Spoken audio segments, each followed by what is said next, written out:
Beni ses gelýärmi, hormatly izleýär? Assalamu alaykum.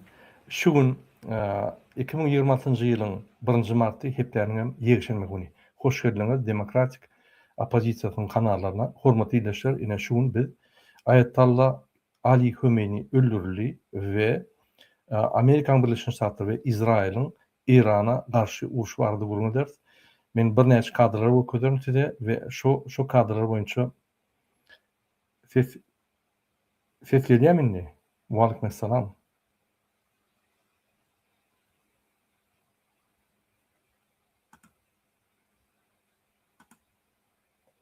Hawa şu barada gurmadyr. Nesip bolsa hormatly izleýär, men ses barlaryň bir ses gelýär, şu normal. Biz dowam edýär. Gysgaly efir etmeli boldum sebäbi men şu mesele izarlap durdum bolýan, ýa bir netijeler boldy. Iran uruşuna, Iran, Amerikan we Izrailiň arasyndaky uruşuna we şu barada biz gurun edeli. Gelin bir näçe kadrlar okudul we men kadrlar görkezdiňka size ýanky habarlar ýetirelim. Ine birinji bilen Amerikan prezidenti çykyş etdi.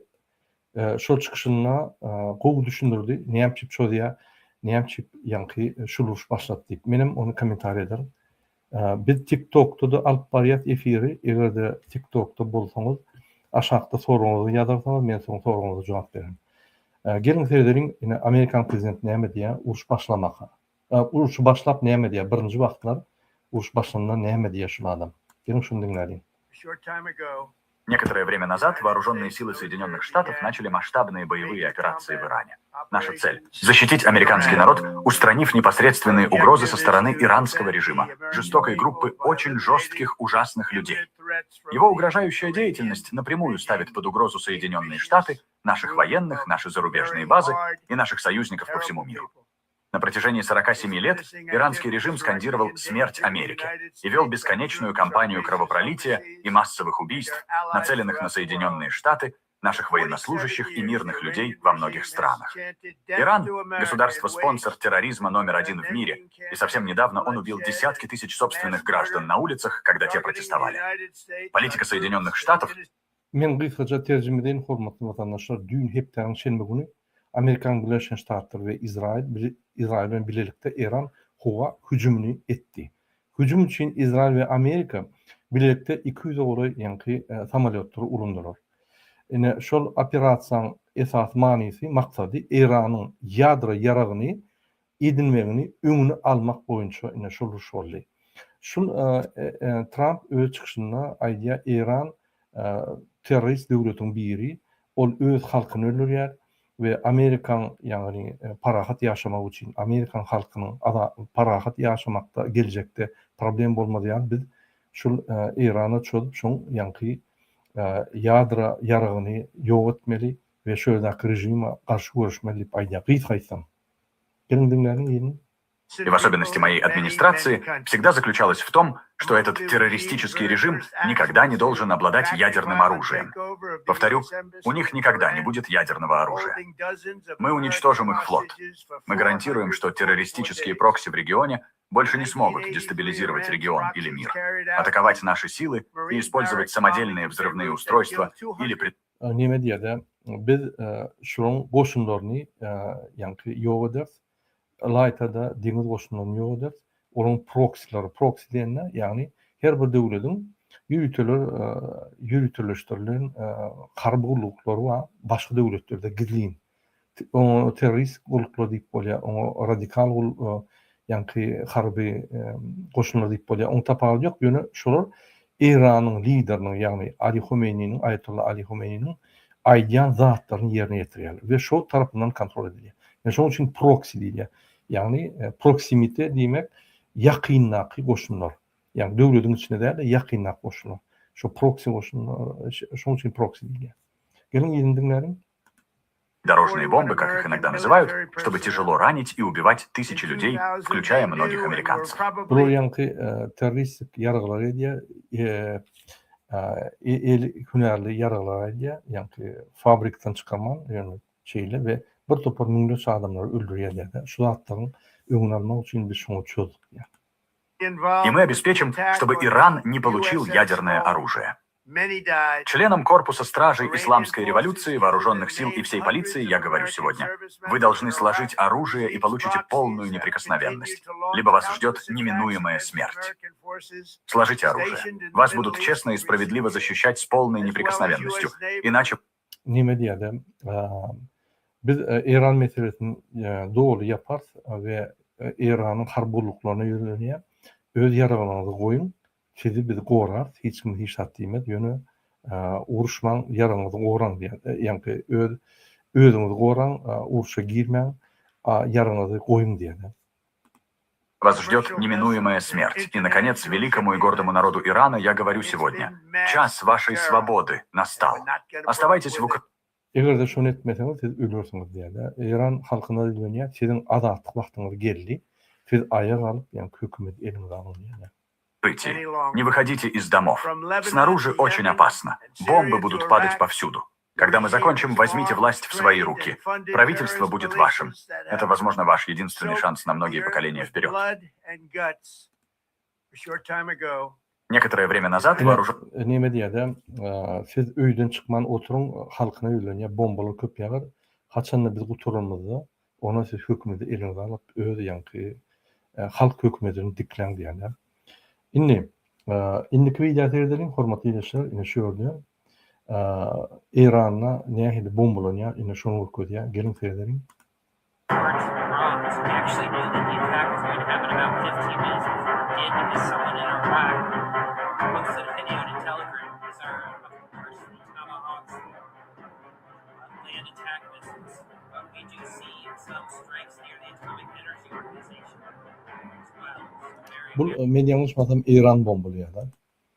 Ine Amerikan Birleşen Ştatlarynyň ýani karboşunlary bar, dürli döwletlerde ine şonuň şu döwletlerim yani nime diýerler, bombalandy İran tarapyndan. İran garşylygyna öz raketalaryny iýerdi.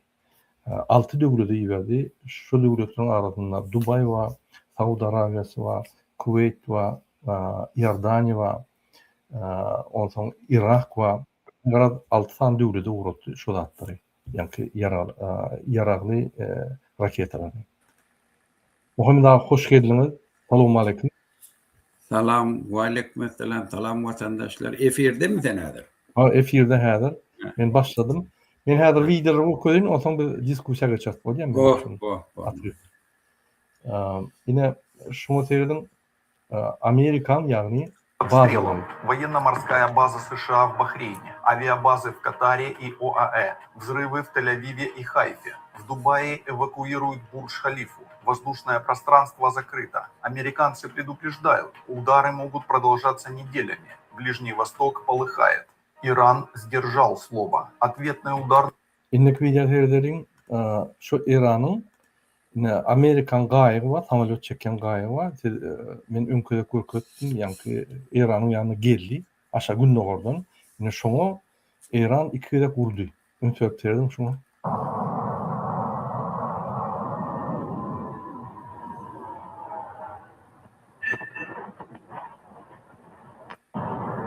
Muny neme hökümedem aýtdy, Amerikan hökümedem aýtdy ýöne näme boldy, näme netijede bolany ýani gaýga şikes ýetirilmi ýok, ony entek aýdanoklar ýöne fakty aýdýarlar şuraya boldy. İran giper zvukowy raketalary ulandy. Moda herden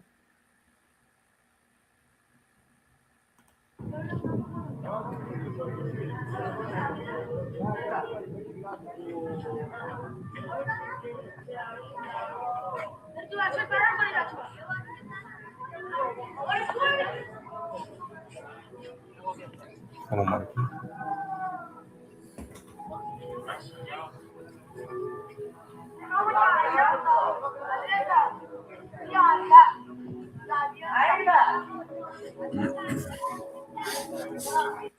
Indiki video seyrederiň ine şu ýerde Dubaýa raketalar düşýär. Дубай заливают ракетами. Пизда. Ребят, пиздец, летят ракеты. Ine Burj Khalifa Dubaýda şoňa da raketa diýýär, inferno.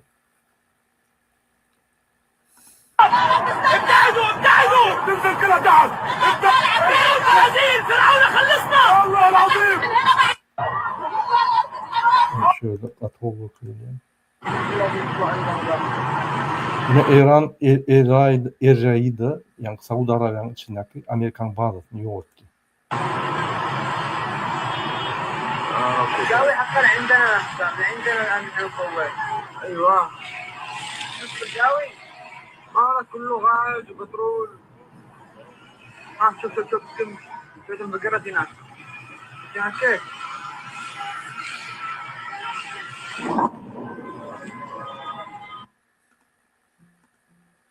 Bu Dubai'de.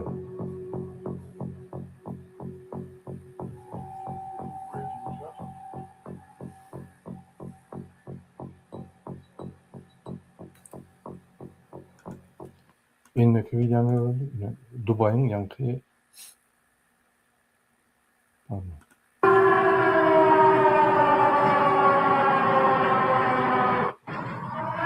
Şu Burj Khalifa ödeyem şu. Yanlış makam.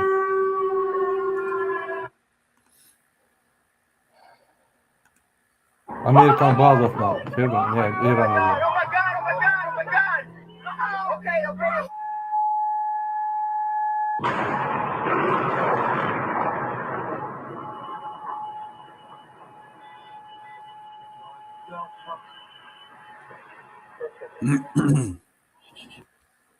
Ini şu BBC Ayetullah Khamenei öldü diye ayada. Şunu birinci bilen Amerikan prezidenti çıkışıya düğün çıkışıya aytdı Ayetullah Ali Khamenei öldürüldü diye.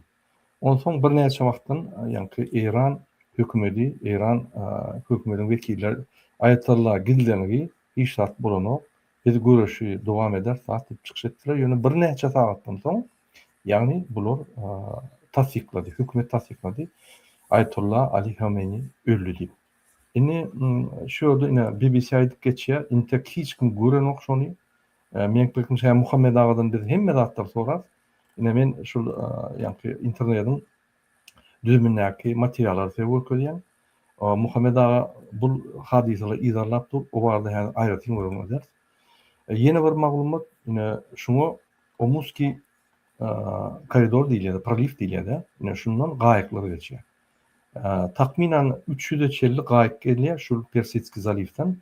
20% dünýäň neft çekilýär şundan ve 30% ýa-ni jyjyny gaz çekilýär. Ine şu döwletlerden ine şu proliv diýär, ýani şunu ýapanlaryna İran hökümeti şunu yapjak diýip elan etdi, blokada diýip.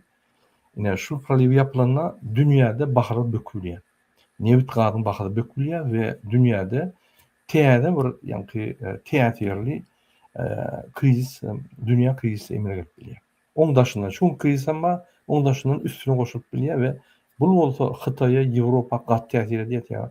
Esasanam şunu aljagy Ýewropa we Hytaý. Eger baharlyk alanda Hytaý Ýewropada agyr degýär şunu. Şu arada aýdyp geçýärler, gelin dinläriň bir parça.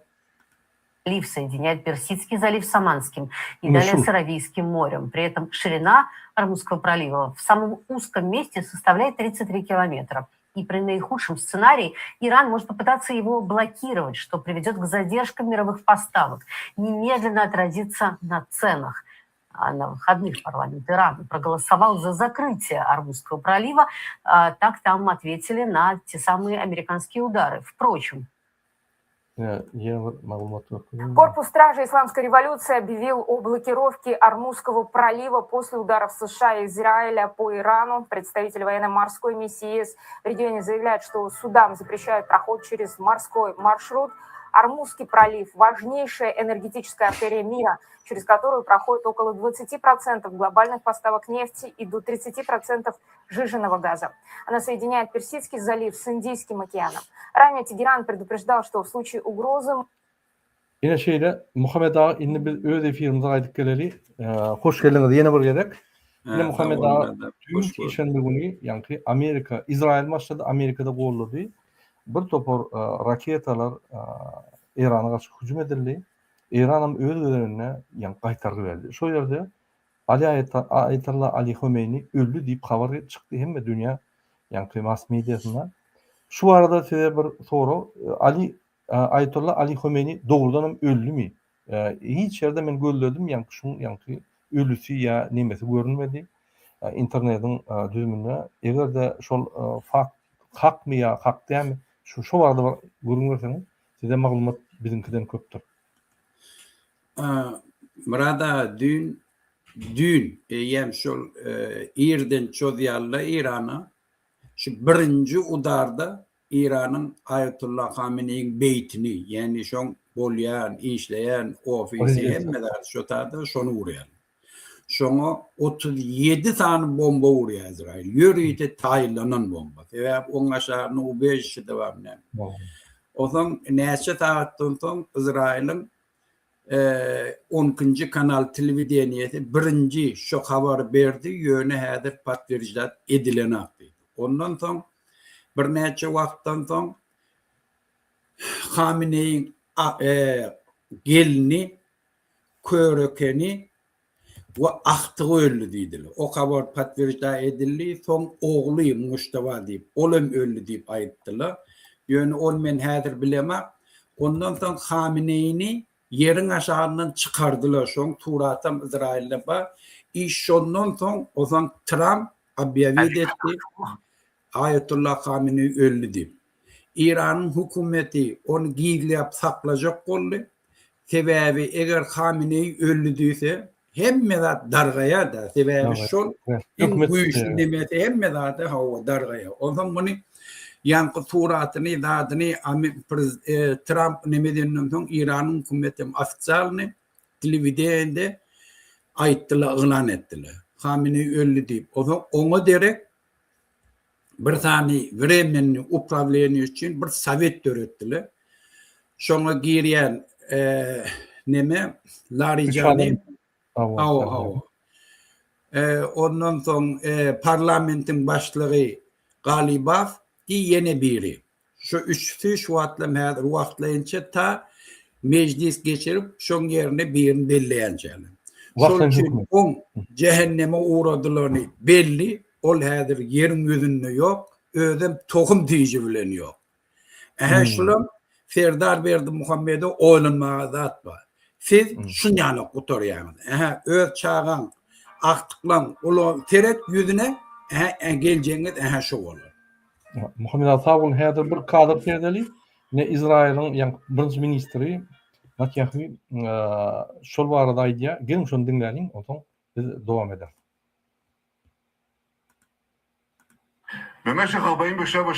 Верховный лидер Ирана Али Хаменеи мертв. Он был убит в субботу при ударе Израиля и США по его резиденции в Тегеране. Об этом официально объявили иранские власти после того, как стало известно, что израильскому премьеру Нетаньяху и американскому президенту Трампу показали фото тела аятоллы, извлеченного из-под обломков. В Иране объявлен 40-дневный траур. Также подтверждена гибель главы Генштаба вооруженных сил, командующего корпусом стражей исламской революции, советника Хаменеи, секретаря Совета по обороне Ирана и министра обороны страны. Между тем, Иран готовилась ко всем возможным сценариям, включая смерть аятоллы. Трамп и Нетаньяху перешли все красные линии и заплатят за это, сказал журналистам спикер парламента Исламской Республики. По данным Госинформагентства Ирана, временно руководить страной будут президент, глава судебной власти и член Совета стражей Конституции.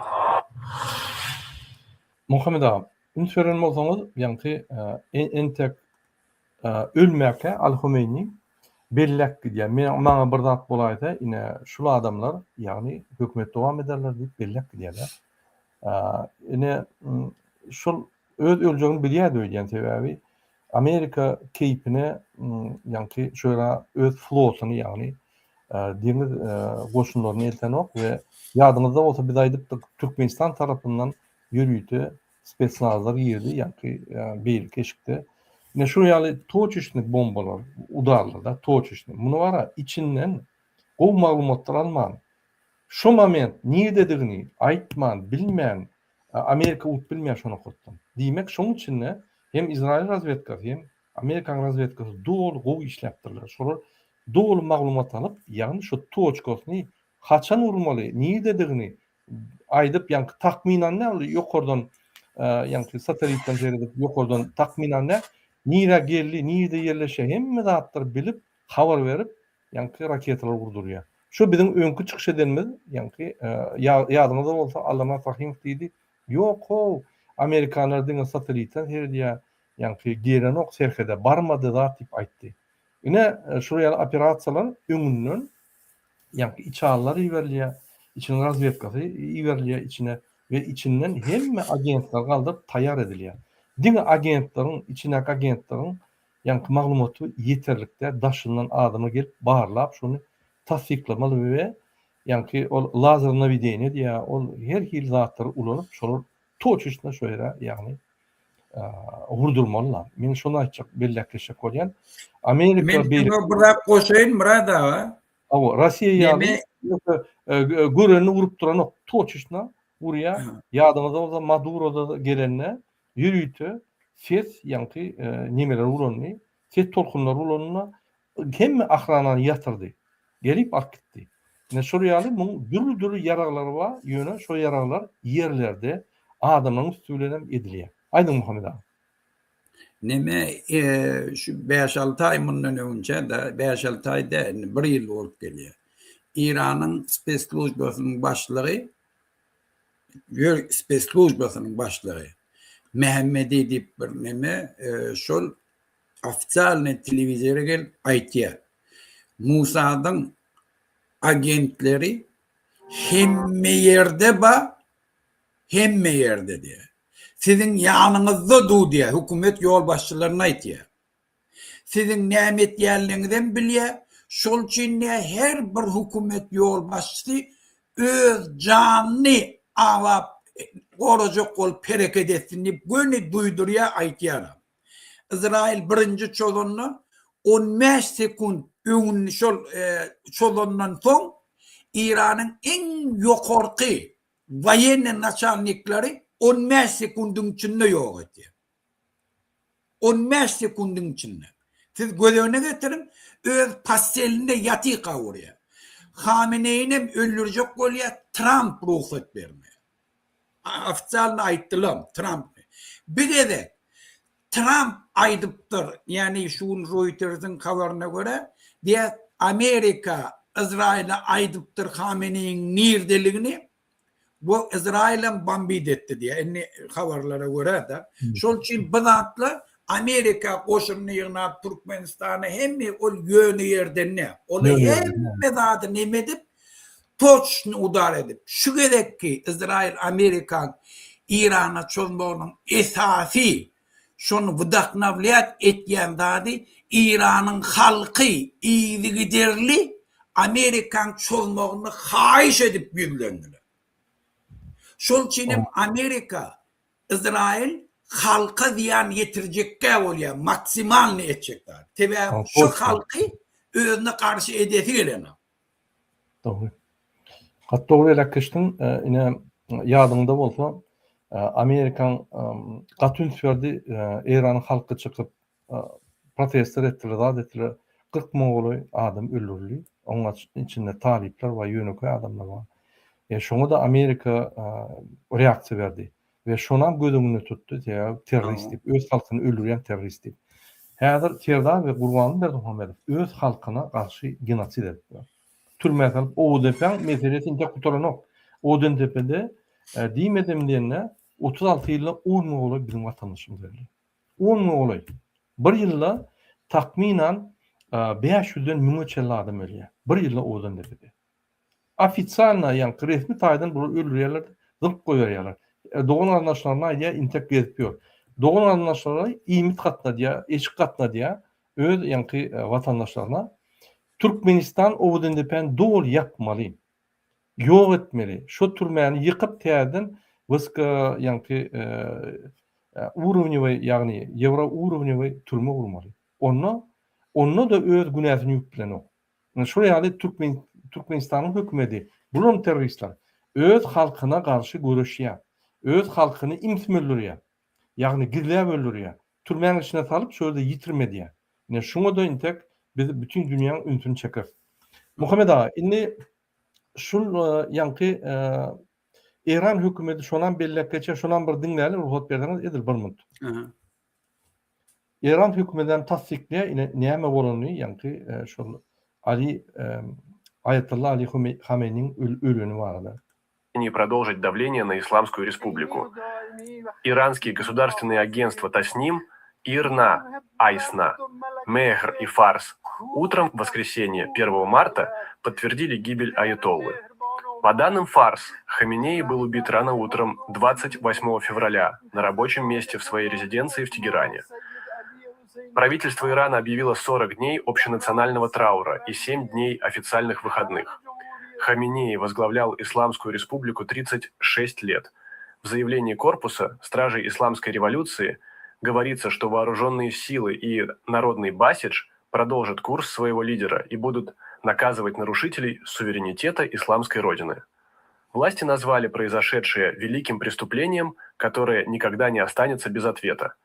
За несколько часов до официального подтверждения президент США Дональд Трамп сообщил о смерти Хаминеи. Muhammed ağa, yine 1989'dan beri, yani 36 yıl ya da 37 yıl Ayatollah Ali Khamenei dolanıp geliyor İran'a. 37 yılla şular siyasetini yönökü, yani din siyasetten terörizm geçip terörist siyaset yürütüyor. Men bir daha da ünitverdim de diktatör olanlar 4-5 yıllık 10 yıllık gelen o. Diktatörler 15 yıldan, yani 10 yıldan yukarı geliyorlar. Yani X-Rock'tan. Kanun konstitusiya boyunca her bir prezident maksimal, bütün dünya kanunları şeyle maksimal X-Rock bolup biliyor. Ondan bunlar geliyor da konstitusiyanı ütkülüp, yani X-Rock değerli 3 rock ya da 4 yıla derek 7 yıl edip 3 rock ediyorlar, yani 14 yıl ediyorlar, 8 yıl bolmağına derek 14 yıl edip yine Kurban'ın mısallar. 8 yıl bolmalı prezident, yani 2007'de gelen olsa 2015'te gitmeli. Bu ne hemen diye 2013'te yani 7 yıllık geçerdi, yani 7 yıllık prezidentler geçer, 2 sıralaya da 2013'te değil. Şol ikinci turun önüne, ikinci saylığın önüne çalışıyor. 2 yıllık 7 yıl diye de 14-15 yıl oluyor. Yani 14 yıl oluyor. 2007'de gelen olsa 14 yıl, ne 2022'de 14 yıl bolmaka öz oğlunu oluyor. Teyze sırok gidiyor. Yani eğer de 3. sırok edenim olan olsa 24'ten sonra onda bu yani Khomeini alı ulu bir diktatörün yani spisine düşüyor da. Yine şu 2 sırok edip yine 3. sıroğa 7 yıllığa oğlunu koyup şunu yine de yani devam ettirdi da 3. sıroğa. Men diyecek olan adam şu 10 yıldan 8 yıldan 10 yıldan geçen prezidentler olur eyyam diktatör spisinin içinde. Yani şu yerde haramlıklar başlak gidiyor. Şu yerde bulur halkı halaf etmeyen günü konstitusiyanı ütködüp gerek olsa ömürlük prezident oluyorlar, gerek olsa yani öz oğlunu oyarlar, eyyam doğru dövülüdü basıp alıyorlar. Yine bizim Türkmenistan misalımız, yine Kurban'ın misali 2 yıllık 7 yıllık sıra 14 yıl olup oğlunu 14 yıl doğurmaka 2 yıl alanı 2022'de öz oğlunu oyuyor. Öz oğlunu koyup yani şu adam öz oğluna teyze bir 2 sırok koyuyor da yine 14 yıl. Şunun için Kurbanlı Berdimuhamedov neydi özünün oğlunun arkasına gizlense de Türkmenistan dolanıp geliyor ve şu diktatör rejim 2007'den beri devam et geliyor. 2007'den beri eğer hesap etsek yine takminen 19 yıl oluyor da takminen. Yine 19 yıldan beri şular atal oğul, yani bir adam da oğlunun arkasında atası doğur. 19 yıldan beri devam et geliyor. Eğer de 37 yıl Ayatollah Khomeini devam eden olsa, eğer Putin 26 yıl devam eden olsa, ona bulum daşta yani Kurbanlı Berdimuhamedov 19 yıl. Yine de 7 yıldan 2 sırok olanla ne çiğ kaldı? 22'de olsa 14 yıl olsun 36. yıla çelli şular hüküm tutuluyor. Avtomat yağlayla. Görüyor musun? 2007'den 2036'a çelli bulur. Eyyam sırok sürülüyor. Ya oğlu 2 sırok bolup biliyor da. Ondan Kerim'i oyar 2036'da. Şunun için şuların diktatörler yönü bulur gizleniyor. Yani oğlunu koyan mı oluyor? Oğlunun arkasına gizleniyor. Şuların Ayatollah Ali Khomeini terörist olan olsa, şunun terörist yönü bu hedir daşınına, yurdun daşınına, beylik devletine karşı görüşen o, yurdun daşına değil mi öz halkına karşı görüşen. O adamlar uğurlak kaydıya, pasport uzaldan o, Bular teröristlik diye yönü öz halkına karşı. Ne şu arada siz bir düşündük derseniz öz dünya karşısında. Murada yaman doğrudan belledin. Diktatörler hemişe gelse gidesi gelen hakta. Gitmeyeler şu. Niyet bilen gelen prezident oğurluk etmeyedi. Gitme ha. Tebevi erti gitti türmeye basılacak. Arası işlemeye. Şol için eğer gideceğini bilse arası işleye. Hiç olmayan halkın söygüsüne münasip olayın ya da. Bana hormat koysun köçede geden diye. Oğurlayan adam. Ol yiyen gitmek niyeti yok. O zaman ol her hile bilen yurda saklayacak oluyor. Şu an Ortiyadın bedbahtçılığı şol hemişe oturan için şol. Hava hemişe oturan. Şol dine şol. Başka hiç ili prinçini yok. Ukrayna çolmağı. Ortiyada urşa girmeni. Ya urşa uturmasızlığa. 4 yıllar halkın bedbaht dedi. Şol için var bir adam hükümete gelip gitmek niyeti var olsa ol arası işler. Hiç olmağına avraylık değil. Şol için bir bundan Muradağa men fikir etiyem var biz şu Hamenei hakkında bir zadın üstüne gurrun edeyli. Ne için dünya cemiyetçiliği hadir Hamenei'nin gidenine şeyle begen yerli. Ne için dünya İsrail, Amerika, Avrupa hemmesi İran'ın karşısında şeyle çare görüp başladı. Ne sebep bu? Şol için bir şoň üstünde dursak men pikir etýän o bolar. Sebäp bir toğru vatandaşlarymyz bilen hakda o zaman haramzada Allahmırat yanakla halka allaýan, bunu dünya dolandyrýan bir topor ay on Amerika karşı geplen için ayrıya falan etýärdi.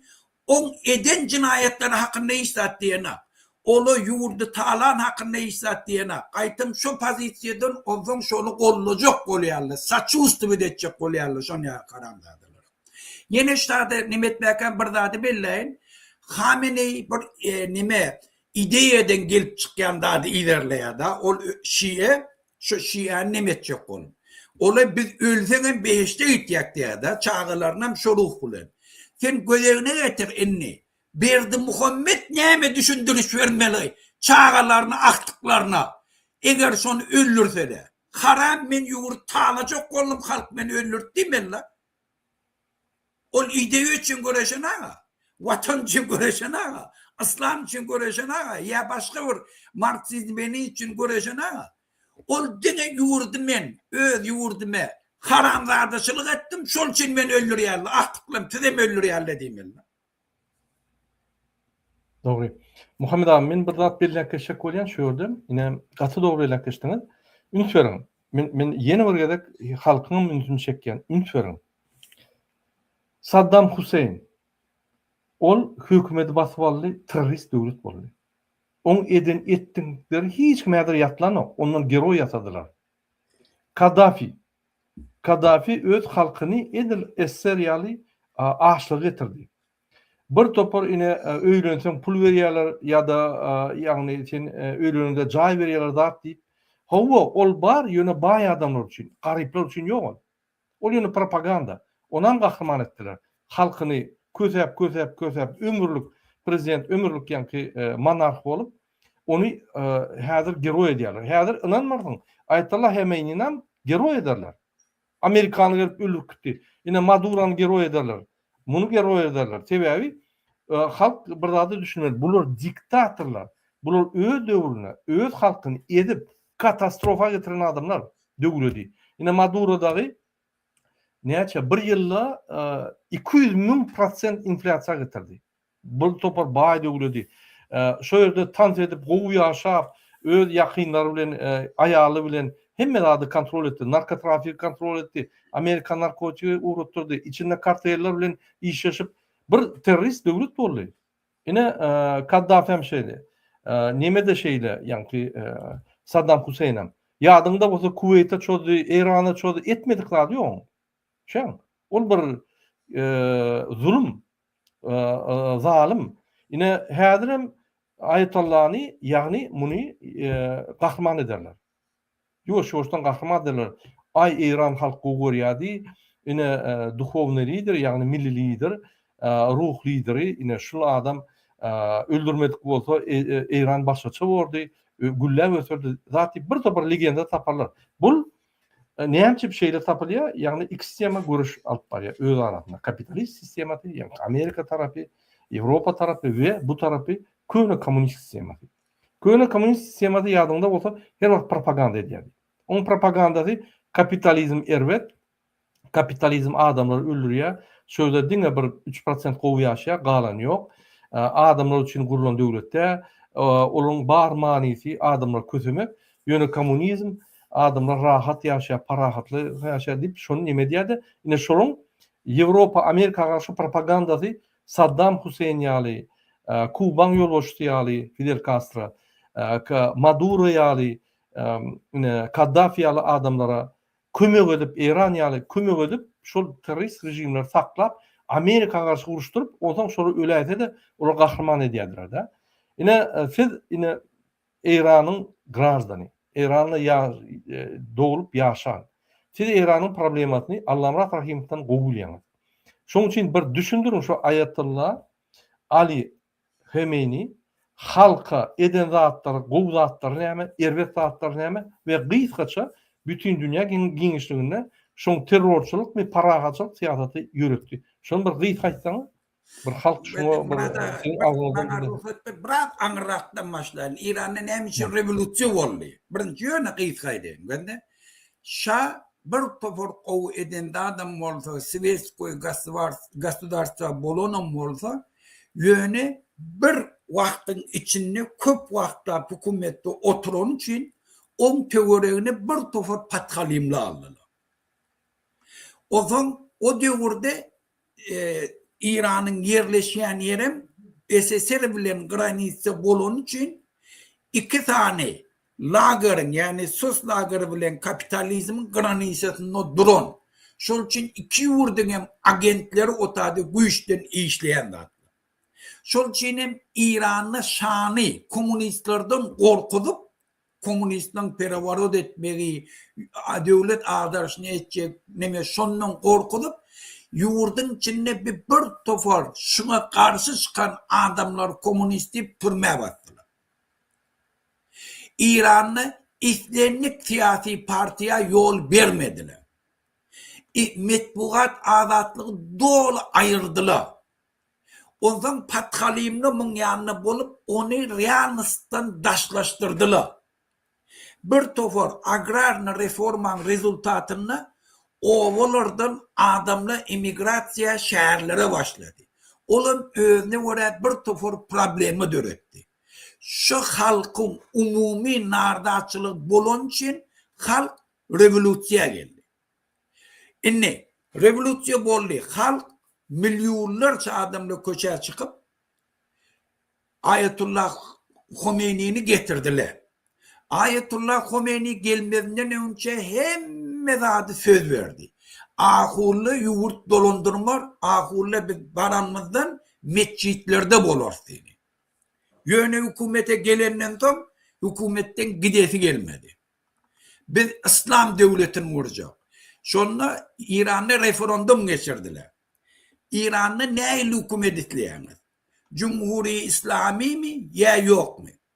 Şu referandum geçirdi. O vaktlar Khomeini'nin yurdun içinde avrayı bolon için 99% halk şona ses verdiler. Yönüştadi men bir zat aýdyp geçeyin, Türkmenlen birem şona katnaşmadı. Birce tane saýlaw uçaşdygy Türkmen şäherinde bolmady. Şol üçin Türkmenle afisarny abyavid etdiler. Biz şu saýlawa katnaşyk diýip. Men arasyny aýdym. Ondan revolüsiya boldy.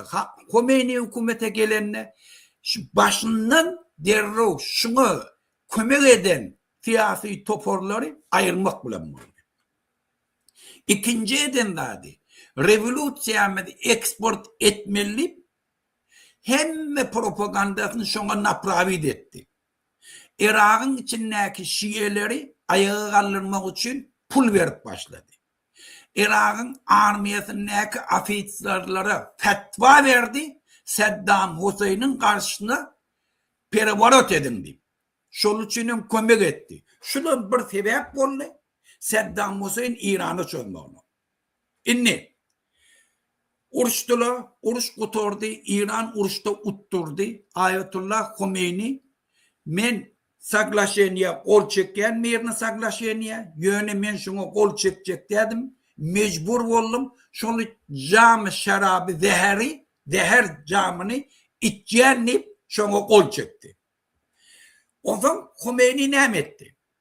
Khomeini şu utturanına Saddam Hüseyin'in utturanının kaharını öz halkından çıkarmak niyeti bilen İran'ın içinde türmede yatan siyasi adamları bir tane delegasyon öğretti. İsmert delegasyonu.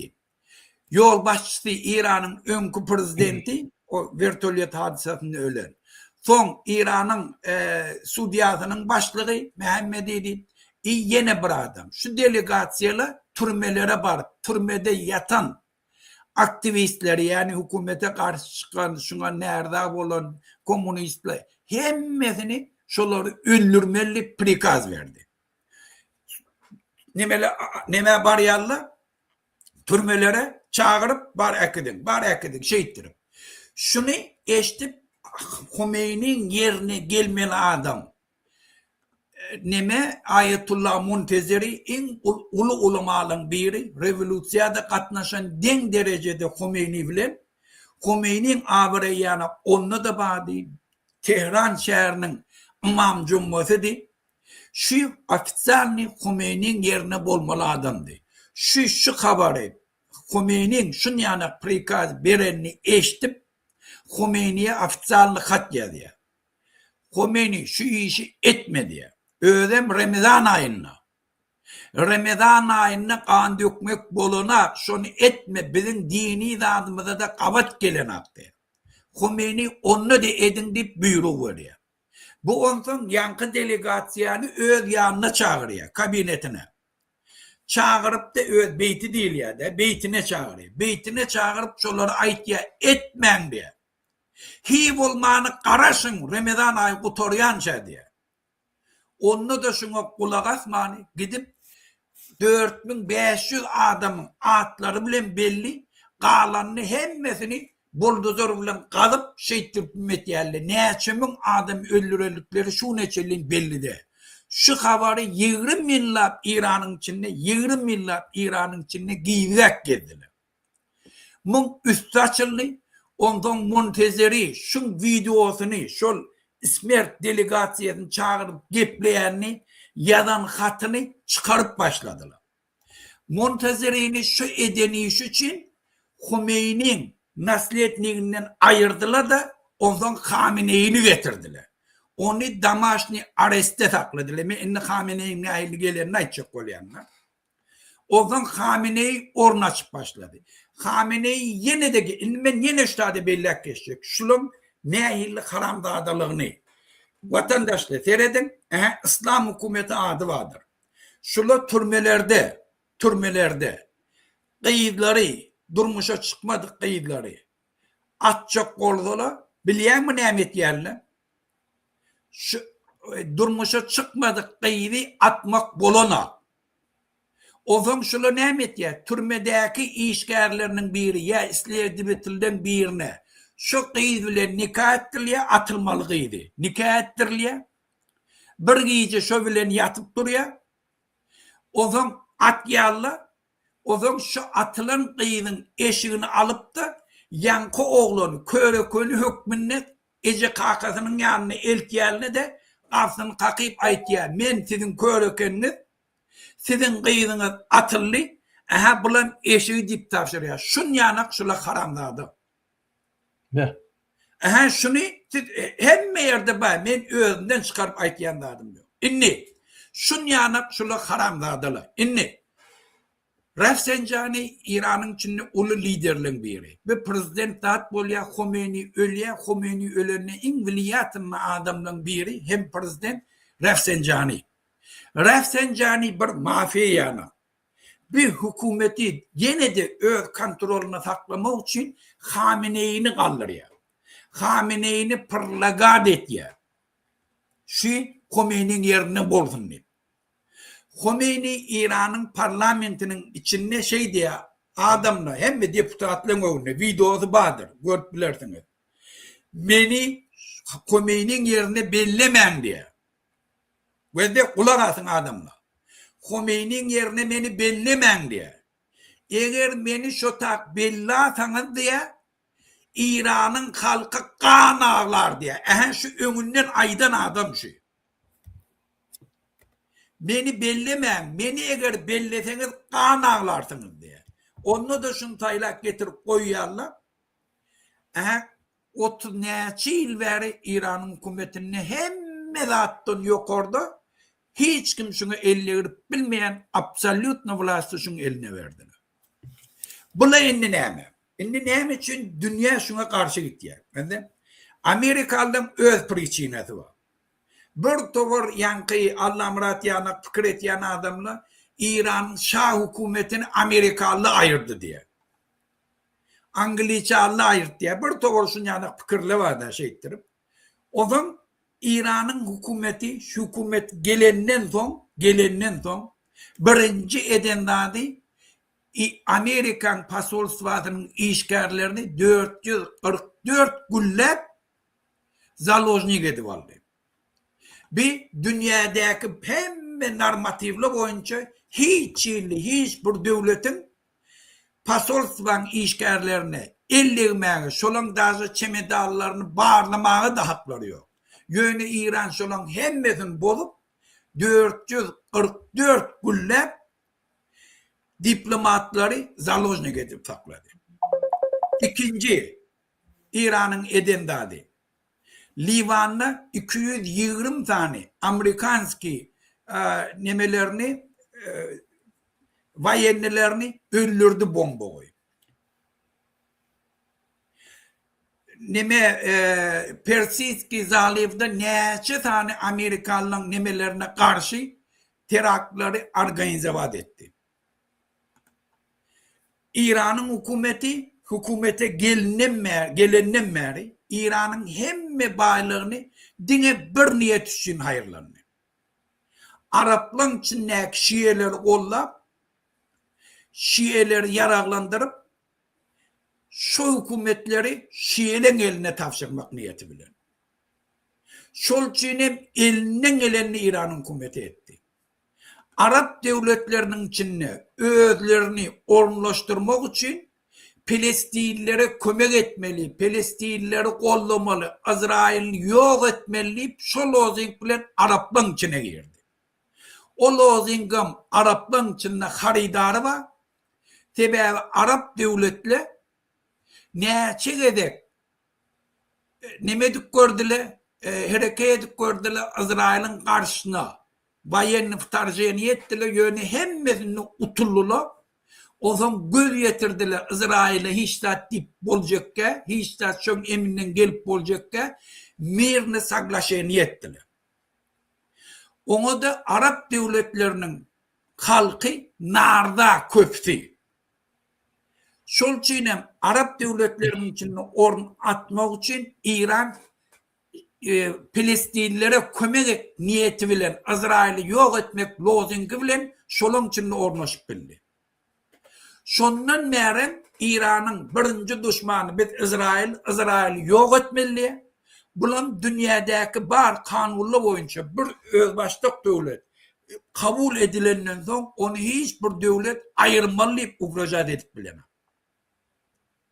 Karşı olup bilir hem mesferede siyasi yöne yok etmeli, hem yerin yüzünden ayırmalı hiç maydı bilme. İnni ayçak olyanım. Şol için İran şu regiondaki hem Arap devletlerin yaşayışın gününe koymadı. Arap devletlerin karşısına gitti. Bahreyn'de Şiiler kolla, o tade pervarod edecek kolla. Halkı köçe çıkarıp. Zordan yatırdılar. Irak'ın içinde Saddam Hüseyin ayrılarından sonra Irak'ın içinde Şeşti Şebi deydi, yine Katabul Hizbullah deydi, dürlü toporlar döredip Irak'ın halkını gün vermedi. Irak'ın halkı azat taylığın esasında yurdunun yol başçılarını billep bilen akla. Şu neçeli. Amerikan çok Saddam Hüseyin ayırmaklığı İran betbaxçılığı de. O kanişne bir belli bir derecede yurdu bulaştırdı. Yönü esasi bevet bolup duran.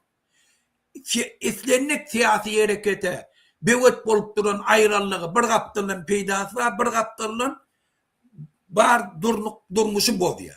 Yönü son halk azat bolup da öz saylav esasını yurdun düzeltme için peskel veren İran hükümeti. Şonu İran halkı gön biliyor. Livan'ı Hizbullah'ını kömek edip, yararlandırıp her ayda 2500 dolar 20 tane Hizbullah'ın ağzalarına İran hükümeti pul veriyor. Neçe uruşu Livan halkına İran'ın günahı bilen uruş oldu. İsrail bilen uruşturdu. Livan öz hükümet yolbaşçılarını bellep bilen sebebi Hizbullah olur gününe koyunu. Hizbullah'ın iskilatları yarılıp Beyrut'u dargattı. Yadırını bomba atılan yanak oldu. Yan yakınlıkta bilendir. Yemen'i İran'ın hükümetinin günahı bile dolu dargattılar. İran'ın hükümeti Yemenlilerden hayırlanıp Saudi Arabiyan içindeki Şiileri yararlandırmak niyet bilen onları bulaştırıp hatta Husitler rakete bilen Arabistan'a çoldular. Aramco en esası neftinoy kampanyalarını bambid ettiler. Hemmeniz bilendir. İran Mekke'de hacca gidilen içinde revolüsyalarını eksport etmek için neçe 100 tane hacca giden adamları kırgınçılığa getirdi. Bundan hemmeniz bilendir. İran'ın hükümeti Saudi Arabiyan pasolsvadına İran'la çolup onlara şikayet getirdi. İran'ın hükümeti Pakistan'dan, Afganistan'dan 2 tane Şiilerden armiye döretti. Fatimiyun ve Zeynepiyunni. Onları Suriye'ye getirip Başar Asad'ın killerleri edip koydu. Ortayodun kömeği bilen 500 bin tane adamı Siriyistleri İran'ın hükümeti kırdı. Yankı Fatimiyun, Zeynepiyun armiyeti Başar Asad gidenden son Irak'a yığınandı. Şolarım getirip yani İran'da 40 bin tane adamı İran'ın halkını şolun elleri bilen ve bir tovar hükümetin içindeki adamlar bilen kırdırdı. İran'ın halkı 47 yılın içinde ve ben bırak aydeyin şunu halkımı düşündüğün neyim içinliğine Hükman aydın. İran'ın halkı 47 yılın içinde şeyle bir bay devlet yoksa Şam vaktinde Arap devletli şun yanına eline olsa yadılaşan. Siz görün 79. yılda çelin Dubai'ne ahilli. Bir çöl. Bizim dervezamız yanak. Aşkabat'ta o derveze var ya şun yanak çölün içinde. Saudi Arabia'da hemmede. İran onlardan ken baydı. Yöne şunu yurdun bağlığını direksiz niyetlenen dağıtlara harcedip İran'ın halkını bedbahtçılığı getirdiler. Şun kun İran'ın halkı imeğe çöreği yok. Elektrik enerji problemi, su problemi, cay problemi, elementar dağıtlı İran'da problemi oluyor. Это светский шаг. Haramzandalar Amerikan sanksiyasını diyorlar. Vatandaşlar seyredin. Dünyanın yüzünde bir devlet eğer dünyanın düzgünlerini gödek bozsa eğer şuna karşı hiç uğraş edip olmasa son rakete yasadığı son 20 milyar giygenip yadırını yarar yatacak olup yadırının programında onu bilip stolun başına getirdiler. Sanksiye girdiler. Şol yadırının programını giyleyin 20 milyar giyge takladı. O zaman sanksiye girdiler. Yine başkaları için yine sanksiye. Şol için İran'ı övünalcak olup şirketlerinin türlü sanksiyelerini şuna girdiler. Olduğunu iskuluçitilini İran'ın öz pavideniyeti. Yoksa Amerika karşı gepleyen devletli köp hemmesine sanksiye girilen ama Haçanım dünya normativini bozsalar, konkretni naruşeni görseler, şonu bir tata getirecek olup sanksiyalar giyirliyor. Sanksiya giyirlerine de, sanksiya giyirdiyen devletlerin özlerine de bir tofor diyeni var. Şol için sanksiyani şu urşekka olup edilen dağıtları, yöne şolar eskirmeni, sanksiya giyirlerinin sonra, yine de bir kanun yolla bilen öz neftini satmak bilen İran devam ettirdi. Şol için İran şu regionuna bir rakvoy opkulyana. Şol için hem şunun bir hilli dinmanlı dünya cemiyetçiliği. Yöne hiç kim şun karşısında hiç zat edibilmeyerdi sebebi region bulaşır deyip. Yankı Hormuz nemesini Tengeyo Hormuz'u bağlar deyip, neftin bahası kalır deyip, hiçbir demokrat, liberal özüne cevapkarçılık alıp İran'ın karşısında bir çare görebilmeyen. İran şu regiondaki devletleri bambit eder deyip, sebebi İran'ın raketası var, güçlü armiyası var, döreden proxy toporları var, bir de gün mermer yurdumuz bulaştılar deyip, hiç kim şun karşısında çare görmeyene, hiç zat etmeyen. Yöne inne emmedat ütkedi. İnne amatlı şert döredi. İnne Trump yanak adam döredi. Atan yanak adam hukuklarını bolup mena ne mi deysele şunu deysin şu İran ayıracak deyip duran adam döredi. Men öldürsün. Koy men Gagskı Suud'da ne metteli yöne men İran ayıracak deyip çıkış etti. Şol için hem şert döredi. Hem İran'ın halkı gördüle gözü bilen İran'ın halkı 40 bin adamı köçelerde kırdılar. İran'ın halkı hemmesi bir ağızdan gelin kömek edin bir devlet öz halkını korumana. Kaytın biz şolara ananlık yarağı tavşırdık. Namusumuz, vicdanımız, baylığımız tavşırdık. Hemme mümkünçiliğini bizi kırmak için hayırlanıyor. Şol için gelin bize kömek edin. Bu şulatla tevap oldu her şey vakalı. Bolýar. Gat dogry aýtdyň. Muhammed ine bizim halkymyz käbirler düşen ok. Khomeini bilen Khamenei'nin arasyny. Men size görkezin hormatly ýaşlar ünsürt berdim şuňa. Bir minut. Berdim. Yani şul adam şul muňa Khomeini diýerler. Yani şul adam Khomeini. Şu birinji bolan Muhammed Aga'nın aýdyşy ýanky gyýylar türmede bolsa, şonu zorlama ýa-ki durmuşa çykmadyk gyýylar bolsa, şolu öldürip bolan ok. Ýagny durmuşa çykyp ondan öldürmeli. Şo ýerde ýagny ahranikler öýlenip, şoňa bir gyýjatny ýatyp, ondan öldürip, ondan ýanky jesedini enatalyna berýän rejimiň daky ine şu Khomeini etdirdi. Şul adam. Inni beýleki adam ýagny beýleki şu däli ine şoňa bolsa biz ine Khomeini diýär. Khomeini. Bul Ali Khomeini. Beýleki bolsa ine näme şoň ady ýa-da Ruhollah Musavi. Khomeini. Bu adam bolsa aýtyp Ali Khamenei. Khomeini däl Khamenei. Ýöne iksem ayetullah, iksem ýanky dini lider. Indi Muhammed ýaňja bir ýer nimede ýazýar-da. Libiýa boýunça biz aýtdyk bolýan, seni o näme diýen diýip, Trump diýen bir adam TikTok'ta ýazýar. Siz maşennik, siz näme aýdýaňyz? Masgara, Libiýa gülýal ýaşady, Kaddafi Libiýa nähil ýaşady bilýäňmi diýär. Ine men ýürüýte görkezek bolýan şu 4 minutlyk video, gowy seredim Kaddafi wagtynda halk nähil ýaşady. Ine ýürüýte. Burada şu öňünden bir jana aday diýmen. Aýdan. Kaddafi, Saddam Hussein, Hafız Esed bulara bir nasyonalizm, nastriyeniye barka şundan hayırlanıp hükümete gelen adamlar. Halkın gücü bilen bir tovar bayenli olsa halkın gücü. Başında şunu çından ettiler. Bunları biz komünist deyip kasap etiyorduk. O Zelyonlu kitap yazdım. Bütün Arap Afrika devletlerine Kaddafi ulu avrayı vardı. Yöne şu yankı başında ondan karşıdaşlarını ayırıp cinayete el koş başlarından sonra o zaman hükümetten gitmeyeni ondan realist'ten daşa düşüp o zaman öz halklarını kırıp başlayalı İran'ın şafiyanı. Ine gattor diýen menim şonu aýdýan, egerde iki sorokdan geçen ýagdaýynda olaýam saýlawlar nämedir, demokratiýa nämedir, diňe doğan nasıl bilen talamak bilen bolýar. O zatlar ýadyna çykarýar.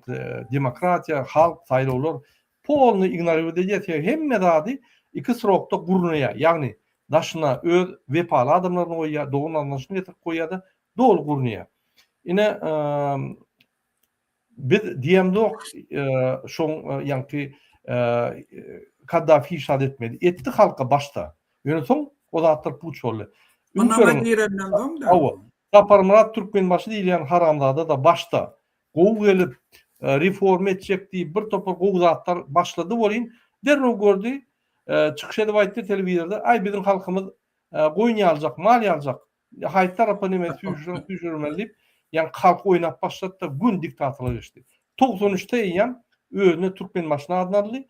95'te ýalňyşmasam özüni ömür prezident etdi. Boldy. Wende şu karar çıkardı yerlerden hallere bermeli. Yerlerden hallere. Şonu etmedi karanlar. Başta gow gitdi, ýa-ni reforma halk üçin işleyen men halkyň prezidenti, halk muňa ynam berdi. Halk her wagt birini saýlanyndan halk tarapyndan oňa ynam berýär. İki sorokdan geçti, hükümet şu bozulup gidiyor. Şoň üçin bütün dünyada iki sorokdan geçen o. Ine Macron'un ikinci sorogy gidämeli. Gitse de şu basydýar. 100% basydýar. Ine gelin Kaddafiň ýanky döwründäki durmuş näil bolup şonu men size görkezýär.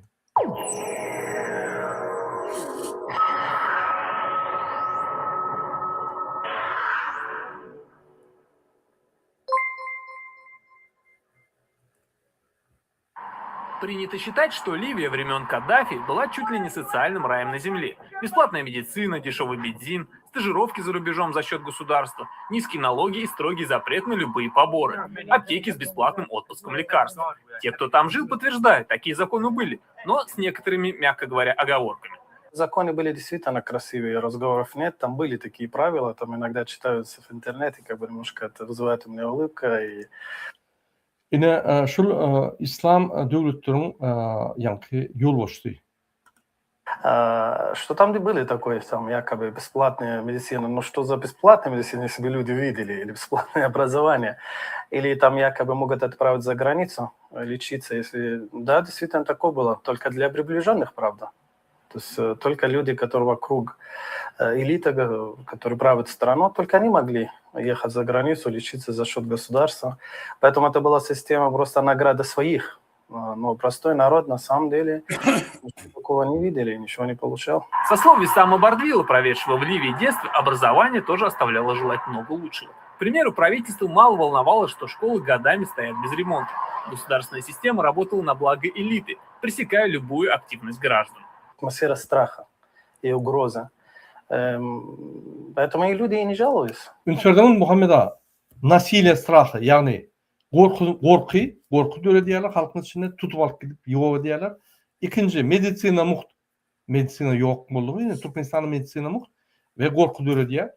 Üçüncü, sosial nemeler biziň haklarymyz gatyly, ýöne hiç zat ýok. Hiç zat ýok. Ne edil biz häzir Kaddafiň öňkü Kaddafi bolanlaky döwletdäki ýagdaýlar Türkmenistanyň ýagdaýy şolýar. То есть они были довольны тем, что там мука, рис, масло и там какие-то некоторые продукты. Действительно, мы получили по талонам за дешевые. Там, Yine bizim yankı nemal yadık. Un, bürünç, et, yani talonlarla ardalaştırılan bakadan alyadık da. Çörüğü yadığında olsa. Onam yaptılar yani. Olamıyor. Недорого. То есть ешь и живи, и просто существуй. Но не надейся на что-то больше. Yine katı doğru diye. Çörüğü suçtavad et, ölmedi yalı bol. Yönü hiç da yankı nime olmadı ya da maksatlarını ayır diye. Kendine yaşayıcı, kendine absurd etmeli şu rejimi bollu. Yani şu Türkmenistan'la lütfen. Протестовать, не можешь жаловаться, не можешь обсуждать.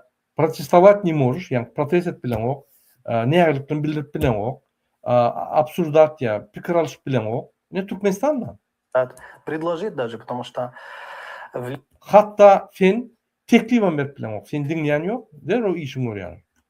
Ливия была какая-то война против умных людей, способных, талантливых. С 1972 Doğru diye. Liviya была война против умных, талантливых людей. Yine Türkmenistan'ın bu rejim akıllara, hünermentlere ve edepli, avreli adamlara karşı görüş. İnteligensiya karşı görüş. Yine şul hükümetin alıp barayan yolu. Şunun için katastrofa getiriyor. Hükümet surata katastrofa getiriyor. Sen haçan alimlerini, hünermentlerini yok etsen, edepli, paykatlı, avreli adamlar yok etsen, olur yankı düşürsen, ya yok edip yurttan kovsan, halkın en gowy bölegi yurt taşlap gitse, hükümet katastrofa bolýar. Onun yolu yok başka. года любые оппозиционные группы или партии были запрещены. Yine opozisiya qadagan, Türkmenistan opozisiya qadagan. Siz Türkmenistan'ın ýagdaýy gowy diýseňiz, onu häzir Kaddafiň hem ýanky Liviýadaky halkyň ýagdaýy gowy diýmelisiniz. O dogry. Ýöne ol gowy däl. Biziň hem ýagdaýymyz gowy däl. Olaryň ýagdaýy gowy däl. Нарушителей ждала суровая кара, и не только их. Порой наказание находило и тех, кого просто в чем-то заподозрили. Больше Ýöneköy ýanky podozrenie bolsa, eýem sen işin görýärler. Suwutnama zat ýok. Türkmenistanda da köp zatyň suwutnamasy ýok. Mysal hökmünde Azat Şyhypyň maşgalasy. 2 sany dogany 5 tane jenaýatçyny tapan kişi boldular. Onam Azat Şyhypyň maşgalasy hojadurdy, Şyhyp kabul etmedi maşgalasy bilen. Onun dogonlaryny alyp bastılar. Boldy, tamam, iş yapıldı. всех страдала молодежь, как самая активная часть общества. Когда я был ребенком, Stradala молодежь, самая активная часть общества. Ine bizim yaşlarımız kötünüyor. Neymiş? Bilim al bilen o. Nime, çerden çere atnıya hiç bir perspektiva yok. Bular öz puluna, öz enasasının puluna da şurtta okap, o yerde bilim alıp gelse de diplomu nol. On meşhur yerler dolar vermeli. On beren tamam diplomu tasdiklansa sen bir yere giyip işlendi, şöyle ziyat kalmalı ve yukarı geçirmeli. Yine men size doktorun aydiyanını aytdım, zanladım aydiyalar. Biz plan diagnoz koyup bilemiz yok, sebebi yukarıdan yankı görkezme ve şul diagnoz koymalılar. Başka da koyuyoruz ya.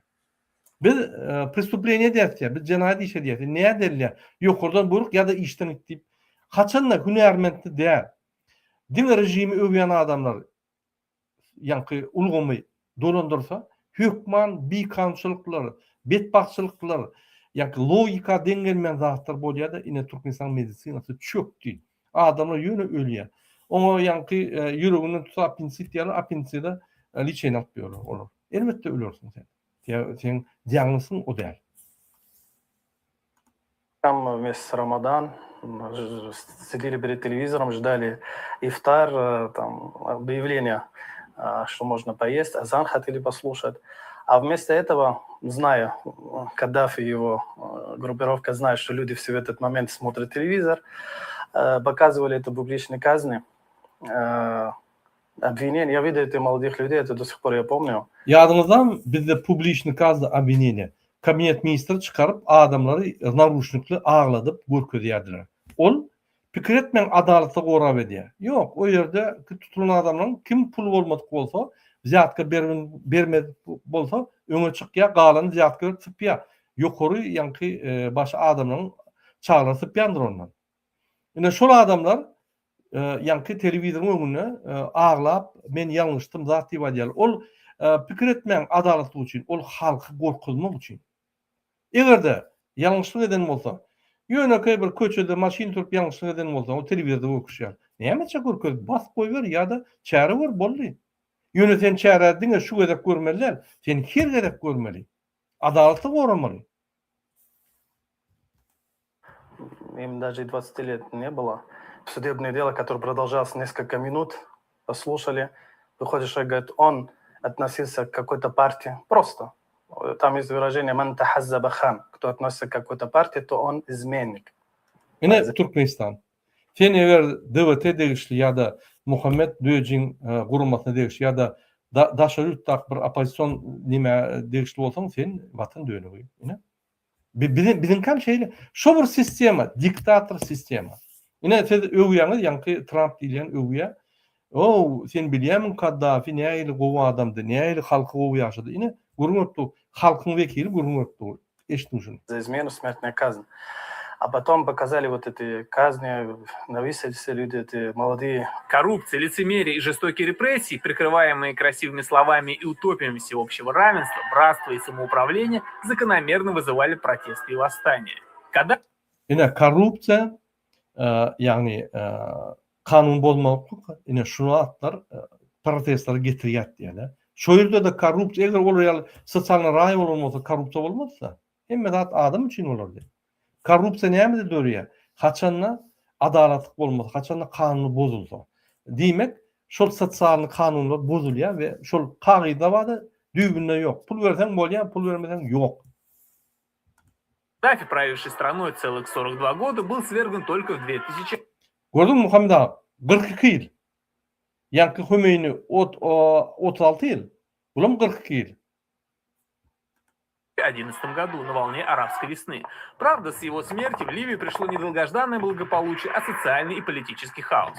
Регион лихорадит, погибли уже тысячи мирных жителей. Сказались сложные племенные взаимоотношения, а также отсутствие общества, политического и гражданского опыта. Самый большой фактор дестабилизации в Ливии – это остатки сторонники Каддафи. Вот сейчас это Хафтар, это же генерал, весь Каддафи, что приближенный друг Каддафи. Господин какое-то время с ним поругался, но он его человек, и он сейчас продолжает его же политику. Что ждет Ливию в будущем, знает лишь Всевышний, но обнадеживает то, что народ жаждет справедливости и свободы и устремлен в будущее. А это значит, что ситуация может не просто стабилизироваться, но... Yine hormatly iyileşe şu Liviyan yağdayı yine Kremlovski propaganda neyme diye verdin. Neyme gurgunlarya. Ananay mahsulatlara Liviyadaki ray diye da diye hali. Yani gurkudayım bir minut.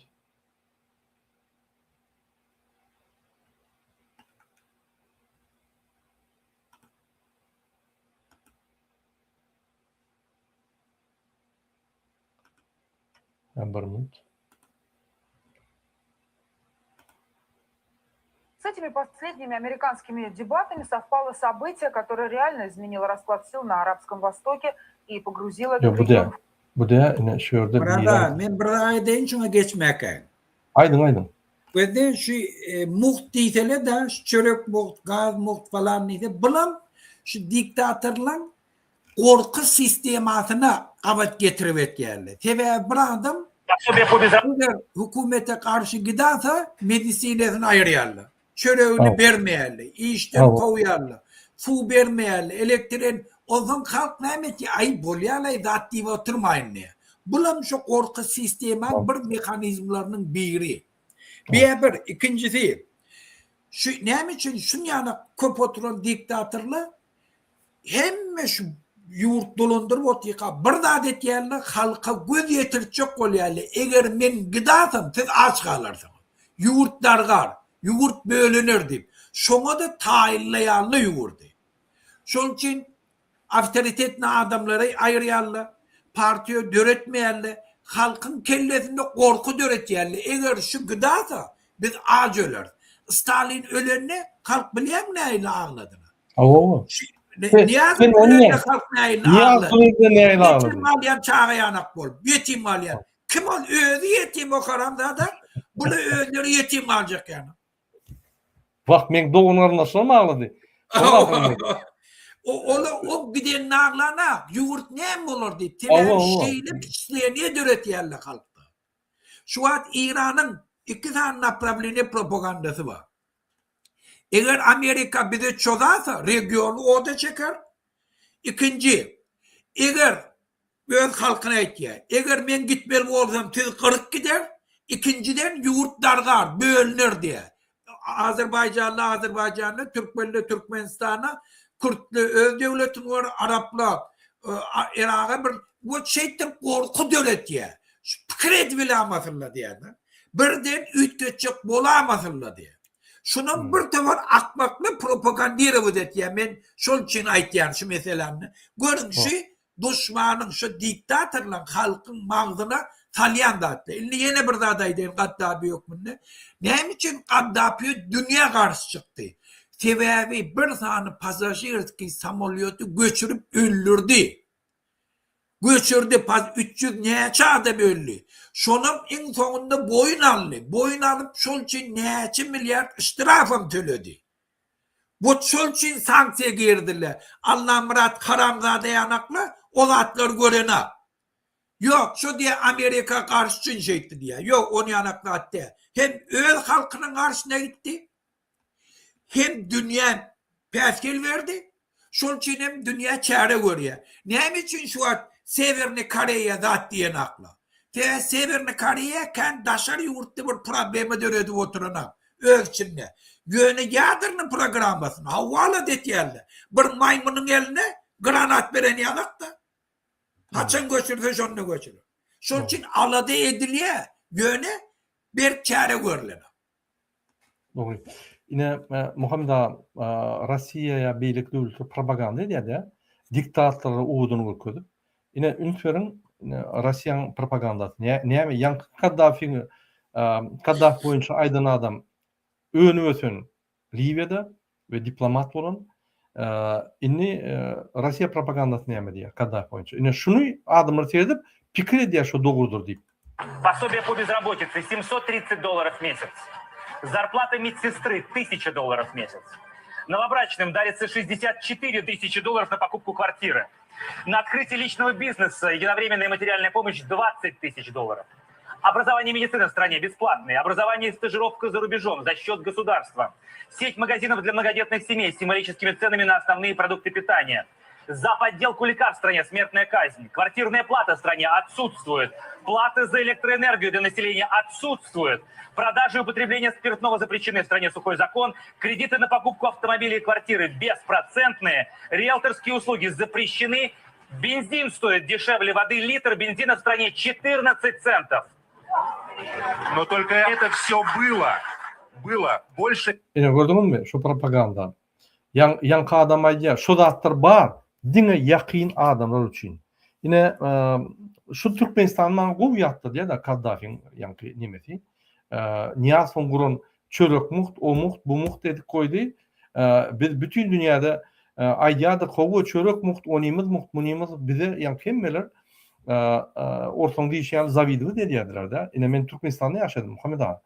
Bir nemeni maşinimi rezervuarını dolduracak olsam BMW'ni 55 litre diye ya 65 litre diye şu modeline bağlı. Şuna 40 santim diye. 40 santim. Bu kovu zatlar. Yine şu kovucu zatlar beyleki yani kovuden zatları yapan o. Bir topor dedim. Şöyle nimelerimde yok. Ben bizmen bol şöyle yaşadım. Ben olayal közünüm yoktum yöne. Senin patoloğun var biznes edeninde. Şundan çıkmalı, şundan çıkan kellen alıyor. Ola bir siyasata koşulmalı. Hiç kime beyle közünyanın arkasını korumalı. İnteligensiya kömek etmeli. Onun yanına barmalı. Bu kadar bir toporda koyuluydu qadağan çıktılar. Yönü eğer de realına seyretsen medisinada muht, hem de adam muht yönü şu medisina barada hükman pul törenýär. Hükman. Dermanlarına doktoru, doktor köpük alıyor. O köpüğü yaşabilen o. Ya işten gitmeli oluyor. Olam çağat var, adı var. Hem de at kımmat. Türkmenistan'da dine çörek benzin bilen kvartbata değil, başka da atlar ama ondan sonra yaşamalı oluyor. Sen ziyatka alaymalı.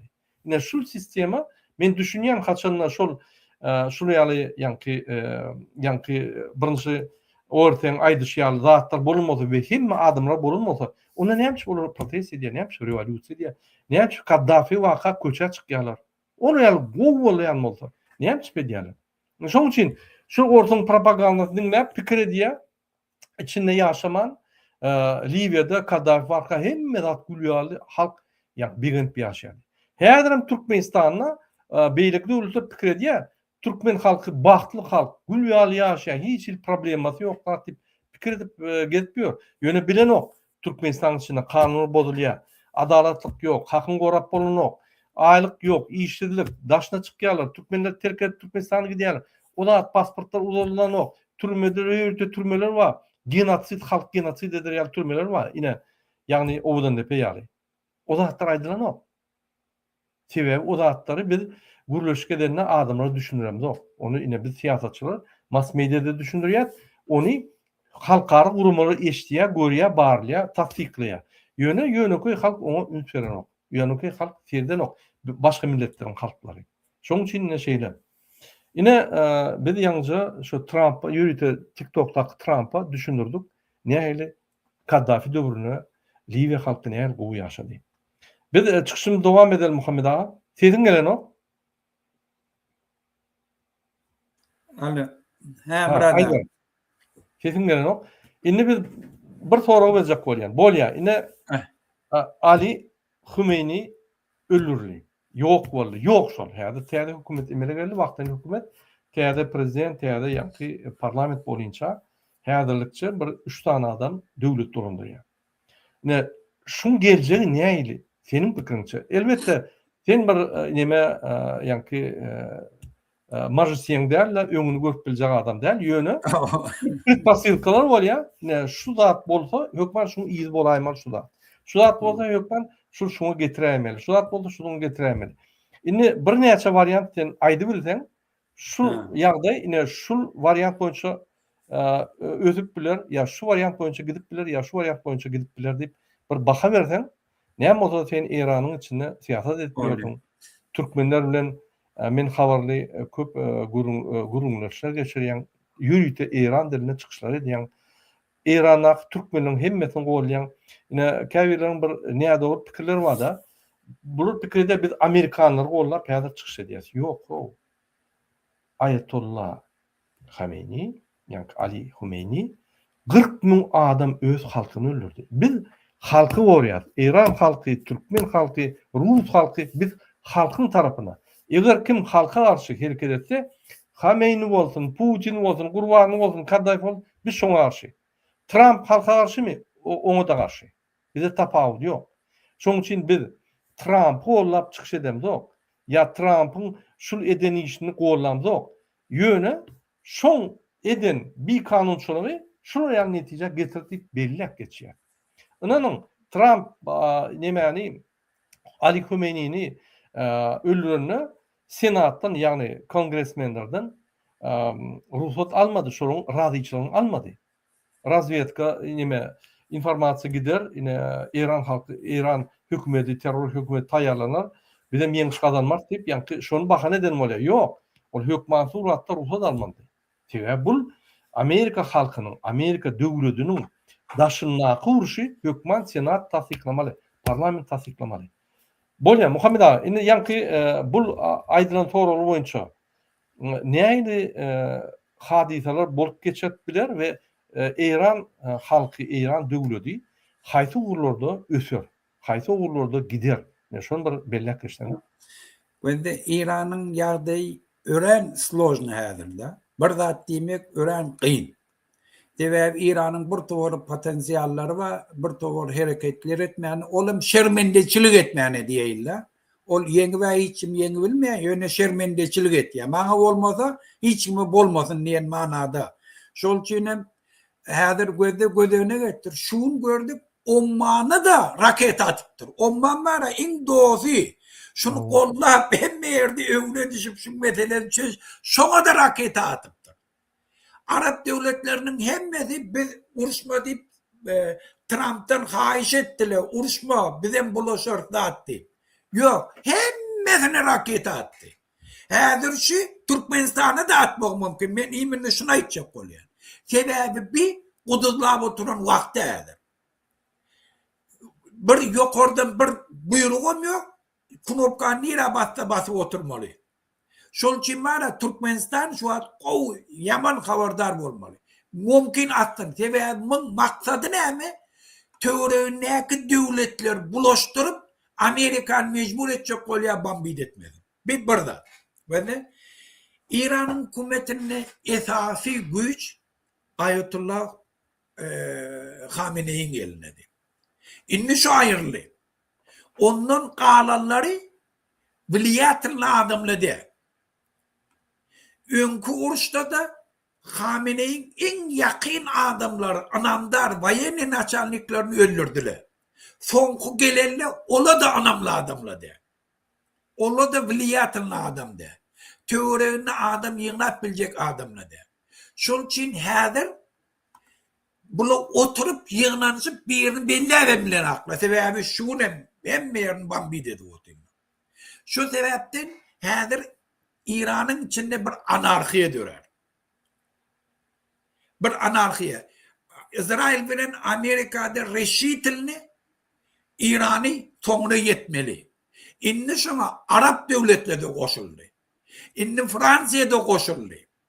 Angliya'da koşuldu. Biz Arap devletlerine eğer İran raketi atsa bizim koşuluş yoktu. Beyttiğine mi? İran'dan isat kalmıyor. Yöne İran'ın içinde bir tofor nemele var. Hamene'ye karşı adamla var. Şula kimler? Ben de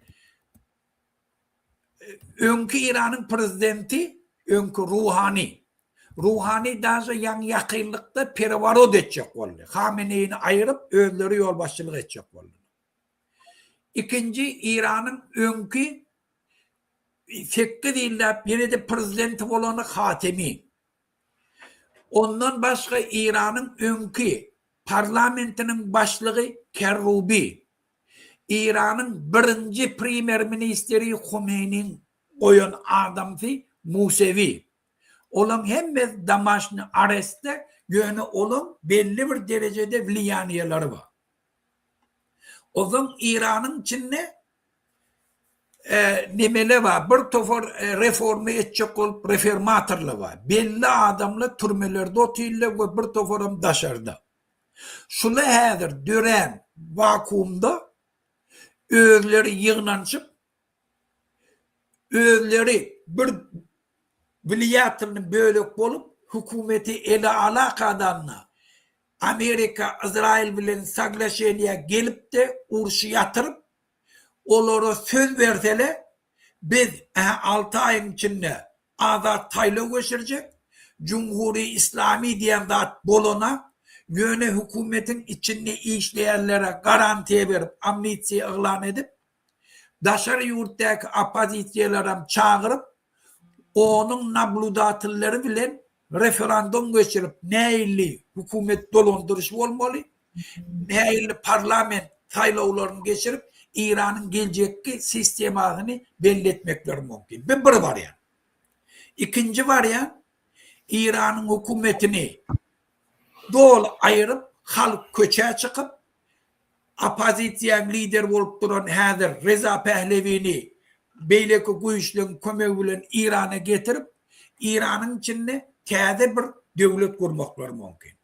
İran'ın önkü şahsının oğlu Reza Pehlevi olan konkret bir plan değiştiriyordu ve Avruparlamenta etti, Trump'ı ödürledi, köp devletli bilyerle men vaxtlayınca devletin yol başçısı, men İran'ın içinde dine taylo geçirmek için özüme borç edinyen, esası men prinsiplem İran devletinin bütünlüğünü garantire etmek, azat tayloluğu geçirmek garantire etmek, adam hukuklar deklarasyasına doğru boyun olmak ve dini siyasetten ayırmak yani sekülerizmi doğru üpçün etmek.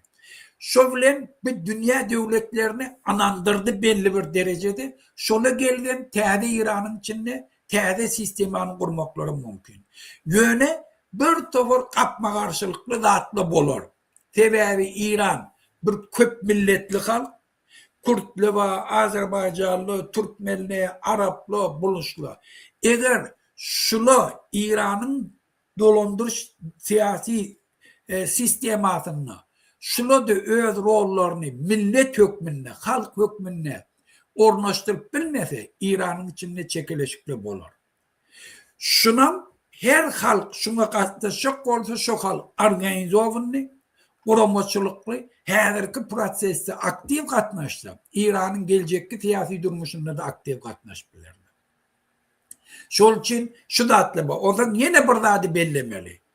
İran'ın güçlü hükümet olmağını bir defa Arap devletleri de İslam'a. Şol için ola koşuluşmak mümkün. Şolun koşuluşmağına hükmen şu hattan çare vermeli, şuna da aladı edilmeli. Boldum burada abi. Hocam köp sağ olun. Benim fikir ediyen ne şu yani bir sistema, ulu sistema, laytada İran'ın sisteması yani Ayatollah Ali Khomeini'nin kuran sistemati. Bu sistema dine devletin içinde değil. Onun proksileri var, yani başka devletlerde koşunları var. Ulu bir sistema. Hatta Putin'in kadar güçlü. Putin'la eğer içinde sen şunu yensen, daşında hiç tat yok. Hiç bir proksi yok. O yerde bir kısan vayanlı nemeler var. Yani частный kampanyalar onun yitik gider olur. Derro. Yine sebebi Putin'in yani alıp barayan siyasetinde o taktik. Onun siyaseti yok. Onun ideyası yok. Ayetullah yani Ali Khomeini yani. Ayetullah Ali Khomeini bu bir yani geopolitik oyuncu. Bunun siyaseti var. Bunun ideyası var. Bunun arkasında dine katnaşıklığı yani ulu bir siyaseti var. Alıp barayan bunun ideyalar var. Şunun için şu adamı öldürünün bilenem şu sistemanı yıkmak katı kıyın. Katı doğru kıştınız bir günde, bir ayda, 3 ayda bolmaz. 9 ayda gider minimum. Şu yerde yani kaosan var, hem de adam var yöne en ağır sistemadan derro gülyal sistema sen bir günde geçirilen ok Muhammed Ağa. Yokban kaosun içinde geçitmeli olan. Yine Türkmenistan'ın sisteması, diktatör sisteması. Yine bir adamı yok ettin mi? Kur'an-ı Berdi Muhammed'e. Bolli. Hem medat yıkılya bir günde yani 3-4 gün 5 gün bir kepte havos olur. Halk derro şu havos yığınar. Opozisiya gelir, opozisiya kömekler. Halk bilen ötüş yoluna alıp gider. Yine bizim havosumuz bir kepte maksi. Yine İran'da bir kepte bolmaz sebebi ol Kur'an'ı yani milli lider del ideyasız. Ol ideyalı bir 36 yıldan beri hem devletlerde 47 yıl İran'da. 47 yıl teori hem devletlerde öz yani talipler var, öz şun ideyanı gollayanlar var. Şunun için buraya adamı yani sistemadan ayrıldığının dönem sistemi yıkılan derro. Onu vakt gerek. Kattor velek işte. Muhammed Ağa. Ne şurada bir soru valla. Ne şunun öldürenülen Ayetullah Ali Khomeini'ni öldürenülen İran'la bolyan buluşmalar bilen Türkmenistan'ın ne tesiri olur? Şu varda aytıp geçin o zaman benim aytışım. Böyle birinciden men şu İran'ın Türkmenistan'a eden diyarlar hakkında edeyim. İran başından Türkmenistan özbaşlık bolonu veri eden bir liniyesi var. Türkmenistan'ın halkı kovu yaşamasın diye. Şuna baş neydi? Tseli. Türkmenistan'ın halkı eğer kovu yaşası össe İran'ın Türkmenlerin ayağı kalardı. Şunu göz bilen gördü. Sebebi Niyazov İran'a baranla halkın şunu karşı alışından İran'ın hükümeti korkup nemette de ayden bir strese düştüler. Şundan sonra İran'da Mahtumul'un yadigarlığını vurdurmaya ruhsat verdiler. Bir tavır Türkmen jurnallarını çıkarmaya ruhsat verip başladılar. Göğüne şundan sonra İran'ın hükümetine emerip başladı. Birinciden İran'a narkotik üretmeye başladı. İran'a geçen narkotiklerin hemmesi kurumoçuluklu İran'ın spesiyalistlerinin eli bilen edildi. Dur, narkotikler neyden Afganistan'dan alırlar mı? Özü İran bütün dünya narkotik yaratıyor. İran'ın dünyanın en narko mafyozu İran'da yaşıyor liderleri. O var da yok. Şunu İran narkotik bilen esası pul kazanyan yerleri Hezbollah beriyan pulu şunu söyle. Şunun için Amerika aladı edip onu. Avrupa'da neçe narko mafyoları bulan tuttular. Şurada öyle neçe tane firma var. Streitilli materyal hemmesi Hezbollah'ın ağzaları. Hava ben tanıyan yazgınlığı Hezbollah değil. Seni öldüremesinler Muhammed Ağa. Ay yok ben özümü öldürürüm ne olur. Muhammed Ağa sözün böleyin bir mınt sözün böleyin. Bir matiyavı köcük bolyanlar şol İran'ın padşahı varka halk neyli yaşandı. Şondan bir edelim. Иран. Женщины не покрывают голову и носят мини. Шахреза Пехлеви в модном европейском костюме. Фото жены Шаха украшают полосы глянцевых журналов. Но 1979 год изменил все. The number killed in Tehran since the beginning of the month is probably well over. Ünferin şurada ayarlar top oynuyor. Ünferin. Украшают полосы глянцевых журналов. Но 1979 Ünferin ayarlar top oynuyor. Ayarlı futbol komandasından barakeni Padşa döwründe adamlar sivilizowny gezýärdiler diýedim. Adamlar näme gezýärdiler? Öňkü Türkmenistan ýadyňyzda bolýan, bolsa Sowet Soýuzynyň Türkmenistany. Adamlar savremenny ýani geýnýärdiler. Hem Türkmen köýnek hem ýani beýleki ortoşturan köýnek geýýärdiler. Indi orsun köýnegi däl, Ýewropazirny köýnekler. Geýýärdiler. Şu ýaly Türkmenler geýnýärdi. Ýöne o diýmek biz dinimizden gidem doktuk. Nimeden doktuk? Dinimizi yürütmedi ýaly Sovet hökümeti köp zat etdi. Ateistler ýasady bizden. Ýöne ine şöýerde de din ma hemme adam bar, ýöne современный ýani Iran. Şu Irandan bular ýani şol Muhammed Ağa diýen Irany geçdiler. Aýdyň Muhammed Ağa. Indi men İran'ın eden diýanyny aýtjak bolýan. Etrek derýasy, Summor derýasy, Urallary hemmesi İran Etrek derýasynyň suwny özü howuzdan gurup, şo taýda ýygnap, otalar gurady. Näçe obaş wagtlap Gyzretlere çellin suwdan kösenýärdi. Hemmesi İran etdi. İran Aşgabatda kulturny sentr gurup, bir topar bizim yazıcılarımızı özüne baknedi koydu.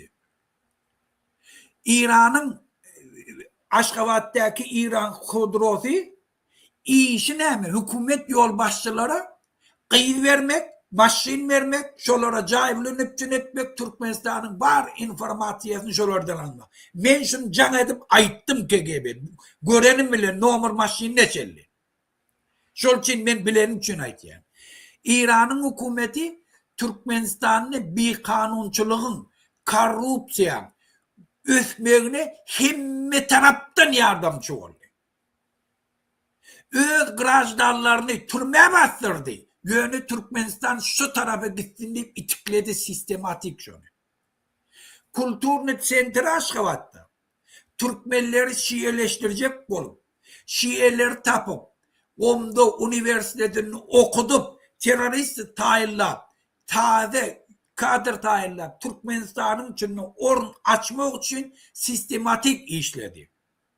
Şu da Azerbaycan bilenem etti. Yön Azerbaycan bizim ildeşlerimiz Şiye bolon için, şolun içinde çalt eyyem, ornoşup bildi, koşu taze bir topor hareketler etti. Fetneler turdup bildi. Yönü Azerbaycan onları yatırıbildi. Näçe tane televizyoniye Azerbaycan için, Azerbaycan bulaştırmak için İran'ın hükümeti koydu. Şol için hiç vakt İran'ın İslam hükümeti Türkmenistanlılara doğulluk iş edenak. Şunu berk yadınızda saklan vatandaşlar. İnne İran hükümetinin gitmegi birincide ne? Türkmen halkını tolkundurur. Yani ruhlandırır. İkinci, Amerika İran'ın dininden son şunun hemmesi başka bir ulut seyle napravlını. Trump gelenden beri yurdunun içini paraya da getirdi. Yurdunun içinde bulaştırıp bilmeyanak hemme çareğini gördü. İkinciden minister Abaronos'un minister Ursun'u vurdu. Vayenlilerini güçlendirdi. Teze yaraklar bilen üpçün etti. Amerikan yerleşen regionuna İran'ın, Kitay'ın, Orsiye'nin bazısı olan Venezuela'nın prezidentin alıp gittiğini öz kontrolüne sakladı. Kubani doğru ekonomik krizise girdi. Şimdi şundan başlayıp gelliğidir bu kaptanı. Putin'in dürlü bahaneler bilen beğendirip ağladıp neymetçimen bir nalaç edeyin adamı övürdü. Şu an İran esası Putin'in pıkırdeşi dünyanın yüzünde sayuz nevi. Sesin çıkarıbilena. Putin sesin çıkarıbilena. Yani şun yana Putin'in el ayağını Trump'dan koydu. Şimdi Putin ursu yatırmak için Ukrayna'nın ursunu Türkmenistan İran'ın son nemesi. Sebebi Kuluç Orta Asya'ya girecek orada Türkmenistan en İslamı toşku. Eğer Türkmenistan'ın içinde bir siyasi ütköş geçse Orta Asya'daki devletler var, ul devletler, Kazakistan'dakiler. Avtomatiski Putin bilen bilkul arasını kesiyor. Zat demek gerek. Şol için Türkmenistan'daki isteyenlik bir siyasi ütköşüklük olara ulu mesaj. Putin'den ayrılasın. Şol için bunu en yengil görünüşün ne deydi biliyor. Yönemen diyecek olayanlardım. Hiç kim koşturmanı. Gelin özümüz yurdumuzun ıkbalını öz elimiz alaylı. Özümüz çözeyle. Ve bize de şun kun. Hem ekşi yardımcı oluyor. Olam şu mukaddes Ramazan ayında şu haramlardan bir dini biliyor. Doğru. Muhammed abi, inni yeni burada soracaktım. Men size köp soru berýän, ya İran boýunça Türkmeniň ardyna spesialistiz. İran halky näme reaksiýa berdi şuňa? Köçe çykyp begenýärmi? Ya bende. O da aytdy. Şu at var bende hem yurdun içinde hem daşında müňlerce video köçeden ayrılmanı tanz edip berdi. Men daha uğrattım bir tane. Kendim 200-300 tane video var benim. Daşarı ve Los Angeles, Toronto şu adeçelliğin.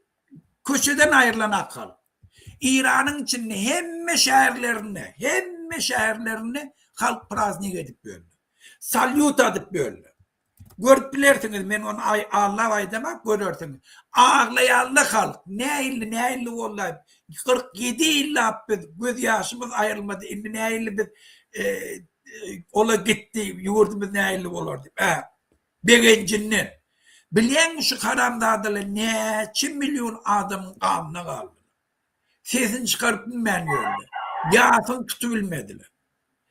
Kıyıklarını doğrulap başka bir neme durmuşa çıkarıp türmenin içinde çağalar olup ayten öldürenine yine şu okçuyum pulallılar şu karamdadılar.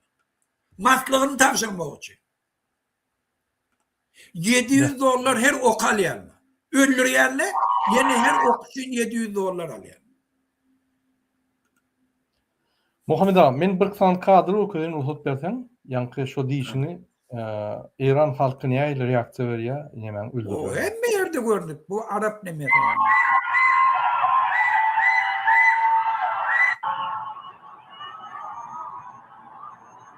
Ken Miranda, men yeni örperede çok oya şuna İran halkı näme degen ýerli. Ay yine bir pirdaçy däl, yine bir näçe pirdaç goýmaly.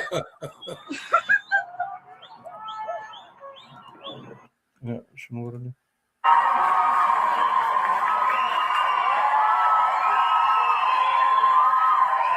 Washington, New York, Los Angeles, Toronto, Montreal. Näme ýazıly Muhammed? Şu ýerde näme ýazıly? Öýde Kanadada näme ýazıly? Neme şu Khamenei'nin ölen haberini eşitip şu momentimde edip görüşler. Şonu ýady.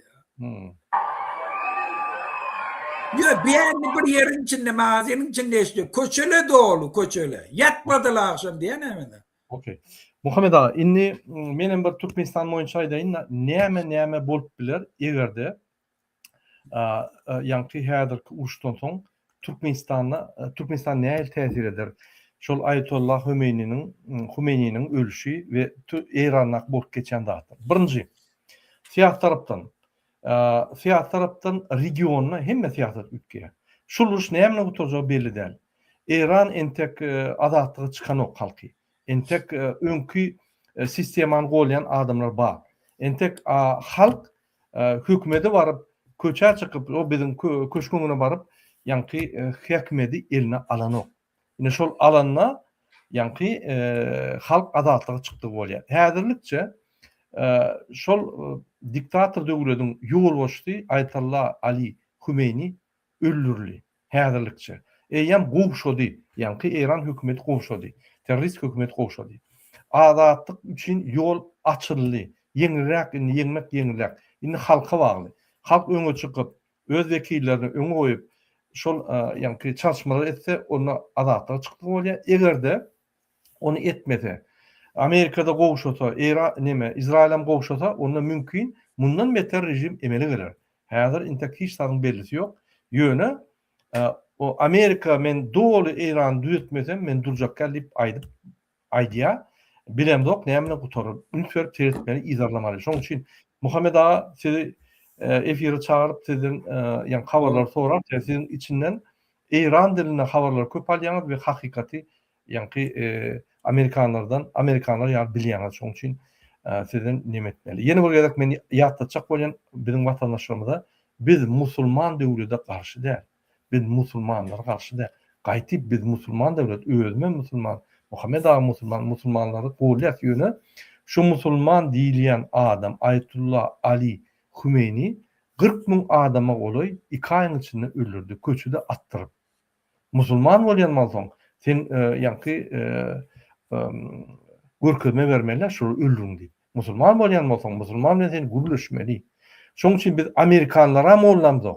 Şoň edýän işi näde dogry kanunlara gelmeýär diýip men häzir aýdýan öňüm aýdýadym. Ýöne häzirlikçe on kanun bolup edýän işi bir halky azatlyga çykaryp bilýär. Ine şoň biz gapmy. Biz her wagt halklar bolýar. Şoň üçin dogry düşünün. Indi burada işte birce de koşayın devam ettim bende. Häzirki ýerde 3. Jahan uruşy. 3. Jahan uruş näme üçin Jahan uruşy diýilýär? Sebäbi dünýädäki bar kanunly işlemedi. Bir topar döwletli düzgünü bolup edenetdiligini etdi. Ondan sen bar düzgüne boyun bolup olan karşısına göreşip bolama. Häzir biz şu prosesde Hawa Trump boldy, düşünüklenmedi. Ýöne şu ulkun etmedi, ola progresiri bodetýär.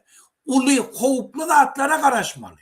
Şol üçin häzir dünýäň düzgünleri bozuldy. Şol üçin bu taýda düzgün bozdum diýip oňa işlat diýip bolmaýar. Dogry. Men aýdyşym ýaly dünýä düzgünleri 2022-nji ýylyň 24-nji fevralyna bozuldy. Ondan Putin boldy. Dünýäň düzgünlerini şo bolup muňa näme diýýär? Bir döwlet, ul döwlet düzgünleri bozup başlasa beýlik döwletim üns bermeýär. Gidýär soň, saklap bolýar. Ne onuň reşeniýeti, o bilen maslahat, o Sowet Bizapasliýen 7 döwletiň gatnaşyp bir ýani parahatlyk geňeşindäki çözýän çözüklerini üns berýän ýok. Ýani hak hukuk güýçlük boldy. Ýöne bolsa da Trump şuraya necid, şuraya erwit bolsa da käwagt aýdýan. Gowzatdyr edýän. Men özüm günaýdyn, men Trumpy ýigrenýänim şu Trump ýöne. Şoň Maduranyň arkadaşy we Iranyňky bir Ayetullah Ali Hümeyni'ni öldürüşi däl. Onu tutup suud etmeli eken. Ýöne öldüripdir da näde? Şu halka garşy göreşen adamy durzon üçin men şoň azajyk hormatym aldy. Azajyk onu da gata alajyk. Indi gelin dowam edelim. Näme türkmen halky üçin bolup biler we näme ýani şu üýtgeşikler türkmen halkyna. Burada ýene bir jada diýeni goşaýyn. Aýdan, ben aýtdyram, aýdan. Bir towar Allah Murat Akmakbaş Türkmenler içinde propagandist etati ýakazy gaýşylylar psik balnoy hem Putin'in hyzmatyna adam. Meselen diye ola musulman bolon için näde? Ya Amerika karşı bu konuyan karamdada. O Amir kaptarlar Endonezya var, Malezya var. Dünyanın en köp musulmanları şotada. Näme şoňa çöldüler mi? Şoňa blokada sanksiýa girdi mi? TV otada gönde demokratiya azat taýlawlyň esasında hukumete gelýärler. Halk köçäjik miting edip bilýär. Köp partiýalyk sistema bar. Indi korrupsiýa bardyr, ol işleri. Indi o kapitalyna Saudi Arabiýa, näme musulman döwletde diktator ödüm. Şah ödüm. Ýöne halkyny rady etmek boti. Halkyny, halk köçä çykana. Ýöne käde naruşenýeler bolanda da aýtýarlar. Saudi Arabiýada bir adam kellesini kesdiler diýip. Hawa aýdylýar. Ýöne üstüne çözülene sanksiýa da girilene. Inni dünya kan ve de on bilmeýär mi Türkmenistan'da Berdi Muhammed'in näil hükümete gelenini? Kim bilmeýär şonu? Serdar Berdi Muhammed taýlaw esasyna geldi ve de ABS'nin delegasyası taýlawa gatnaşmady. Näil on men dünýäň ofitsialny ýurdun prezidenti diýip onuň üçin noty. Wapşa şonu arda ýazyp aýyrtmaly saýlaw geçen Türkmenistan. O saýlaw geçen. Dogry. Wende şu zady gözi halkyň üstünden gepele şu sizin prezidentiniz diýip otursa, haýsy kanuny biz boyun bolayly. Gümen çektin şoňa kanun ýaly bolsa. Doğru. Yine bir zada deyin, yine Amerika'da da musulmanlar var, orada da hormat koyuyor. Doğru düşünün. Men yine özüm tanıyan bir topar musulmanları şol mescide de gittim. Sen saklayanam yok, ya sen musulmansın ediyen diyem yok. Normal. Olur mescide kuruyorlar. Olur yankı 5 vaktına gidip namaz da okuyorlar. Şo yerde bir topar diasporalar üçlüyorlar. Olur karşı görüşen yok. Bu Amerikan prezidenti başına musulmanlar karşı görüşenden içinde görüşürdü. Yok olur yanda. Yönü men bir daha da edin. Biz yadından çıkarmalılar. Amerika bir neçe yıllardan 50 yıl olay. Yani büyük vatandaşlık 2. Cahan Urşundan beri bütün dünya politseyski, jandarmi. Şöyle diktatörleri şu durdu aymata, bu planeta pıtrap yarlık giderdi. Kava diktatör Çin'in geçenine Amerika koşulayandır. Rusya şu diktatörü gollayandır. Hatay gollayandır. Tevəli dünyada iki sistema yarışıyor. Kapitalist sistema, komünist sistema. İnni şu kadar ayttıraymam Muhammed ağa. Ben ayday... Вообще, burada ruhsat verden ben gidecek. Ben gitmem. İnni polnosti tek elinde. Daha yaş burada. Tam olun vatandaşlar. Necip olsa Türkmenistan'ı yakınlıkta azat eder. Aydın olsun inşallah. Amin. Yine hormatly izleyijiler hem TikTok'ta efir gidip dur, hem YouTube'da gidip dur, hem bir topar yankı programmalarda sosyal medyada gidip dur. Yine şöyle Dubay'dan bir ya Dubay'dan diyen diyar Türkmen Dubay'ın aeroportuna bombaladı İran deyip ya. Mümkün Dubay'dan da şoň için ya. Yazın komentariye hem TikTok'ta men size cevap verin hem YouTube'a. Inni gelin Türkmenistan näil hayır var ya nähili şikayet bolupdylar şu İran'da bolyan yankı hadisalardan. Birinci men hemme vatandaşlarına durduyan raketalar Türkmenistan'a yağayma mümkün. Köp del yönü bir saniye 5-10 tane raketa düşey mümkün. Olam Amerikan pasoslotuna, elçixanasına, şu Amerikanlara karşı İran ya en yakınam şu Türkmenistan. Türkmenistan sizin bilişiniz yani Amerikan golladı. Yine şoň için buror yankı cevap verme mümkün. Qasir tapalım. Başka Türkmen halkına bunun karşılığı yok. Ya olur bilye Türkmen halkı bir yerde çözüp at bilen yok. Bu yerde diktatörler çözdüler. Mümkün prezident nimetinden ama yelmeler biz bilemiz o. Prezident köşkünden ama rezident satanım Türkmenistan'ın raketa gönderdiler. Sebebi Türkmen hükümet diyenler şu Atalıoğlu Amerika ruhsat verdi yankı bir topor öz samolyotlarını getirmeyene bir topor operasiya etmeyene ruhsat verdi öz territoriyasında. Türkmenistan hakikaten bir taraf devlet koşulmalıya boyun kim terediye o zatlara. Yine Türkmenistan'ın iki tane Atalıoğlu yoldaşları bulur. Kanun bilen o siyasetden ol. Şoň için näme bu işli adam näme diýse dugurlar. Egerde mysal üçin başga adam bolmasa, onu Ýewropa döwletlerine ýüzlerini durdurdy ýa-da ýok diýdi. Men öz goňşyma garşy edebilmän şuny.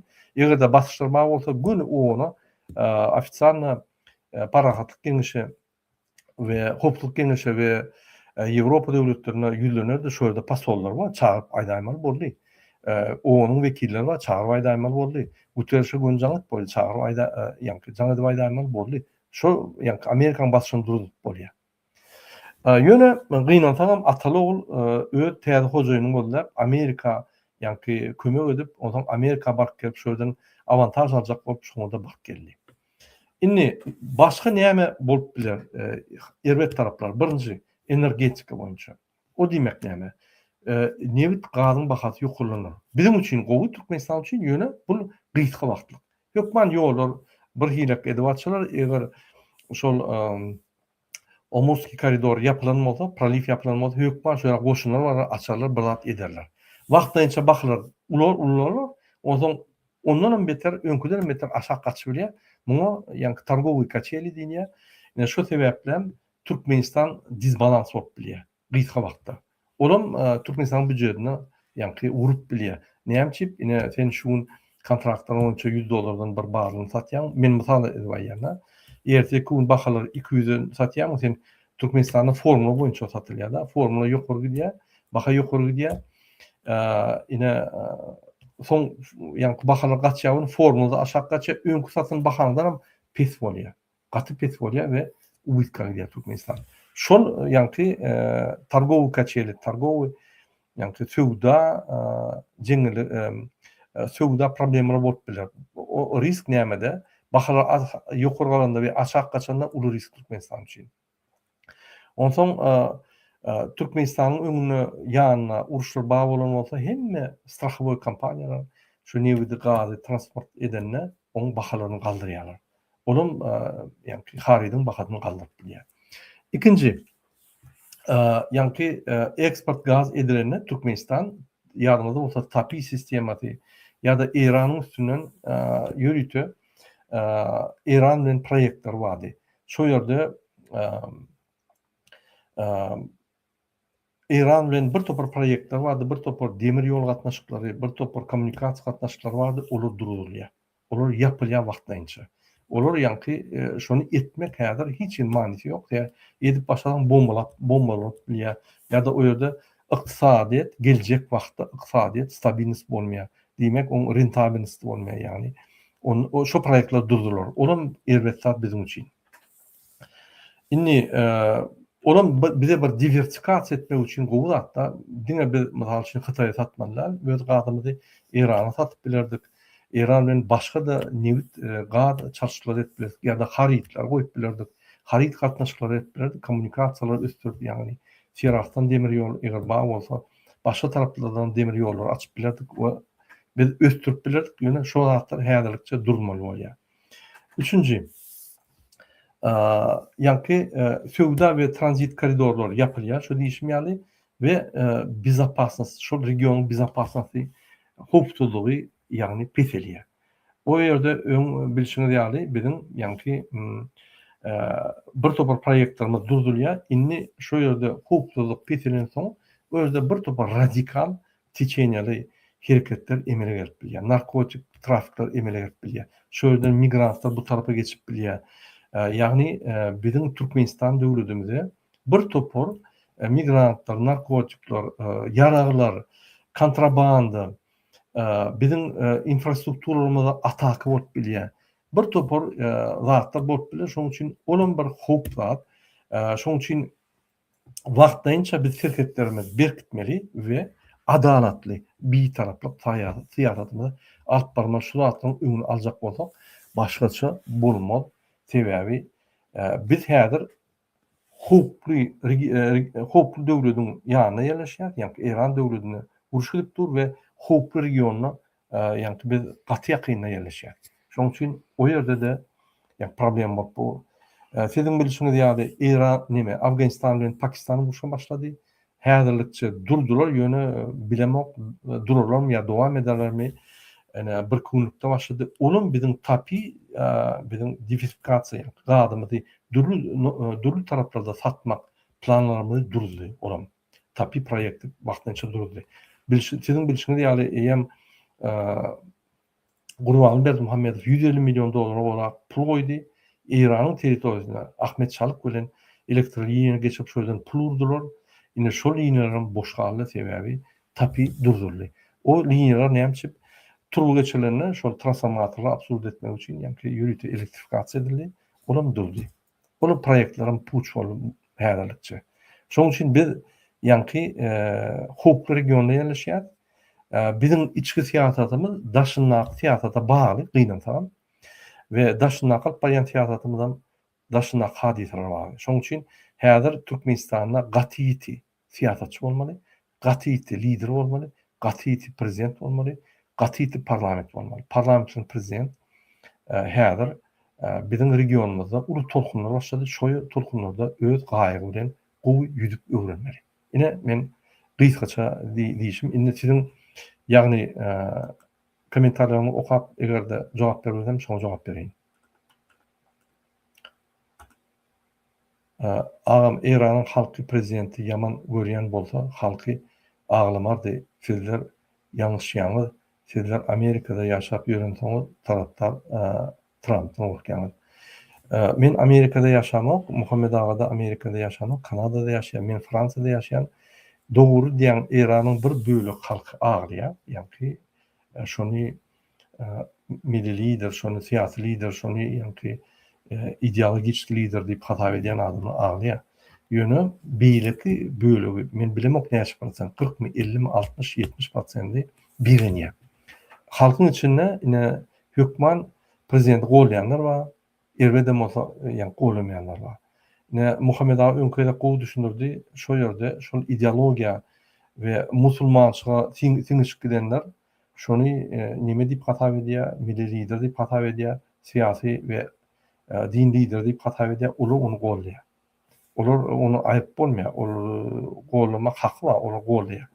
Yine olar ağlayandır, doğru. Ve şunu öňden bäri şoň topary komandasy, şoň topamy bolýanlar onu ağlayandır, şul betbahçylyga kynap ağlayandır. Ýöne köy halk. Meçitler gatnaýan ýöne köy halk, olar adatlyk isýanlar. Sebebi şu ýaly 40 ýyldan bäri dowam etkelýär we şu ýagdaý sanksiýalar İran beýlik döwletlerine garşy, İran'a hemme döwletlerine garşy şulum adamlar stresi çykarýar. Valyutaň ýörenok, daşyrda gitsen seni hem şpion diýip ýa-da neme diýip görýärler. Bana teň pasportyň gowy işlenok. Ene İran'yň UBS diýip alanlary, İran halkynyň wekilleri ine Kanadada milyonlarça adamı UBS aldy. Olu kepine gidenler şu ýerdäki ýaşaýyş şertleriniň erwet bolmagy sebäpli, şu ýerde ýaşap bolmayan sebäpli UBS alýar. Her Türkmenistanyň halky daşyrda UBS alýar, ýani Boston alýar. Onun Türkmenistanyň içinde ýaşap bolmajagyny zerarly we Türkmenistanyň öz ýani isleglerini, öz planlaryny, öz maksatlaryny amala aşyp bolmajagyny görünýär, terk edip gitmeli bolýarlar. Ne şeýle ýagdaýlar.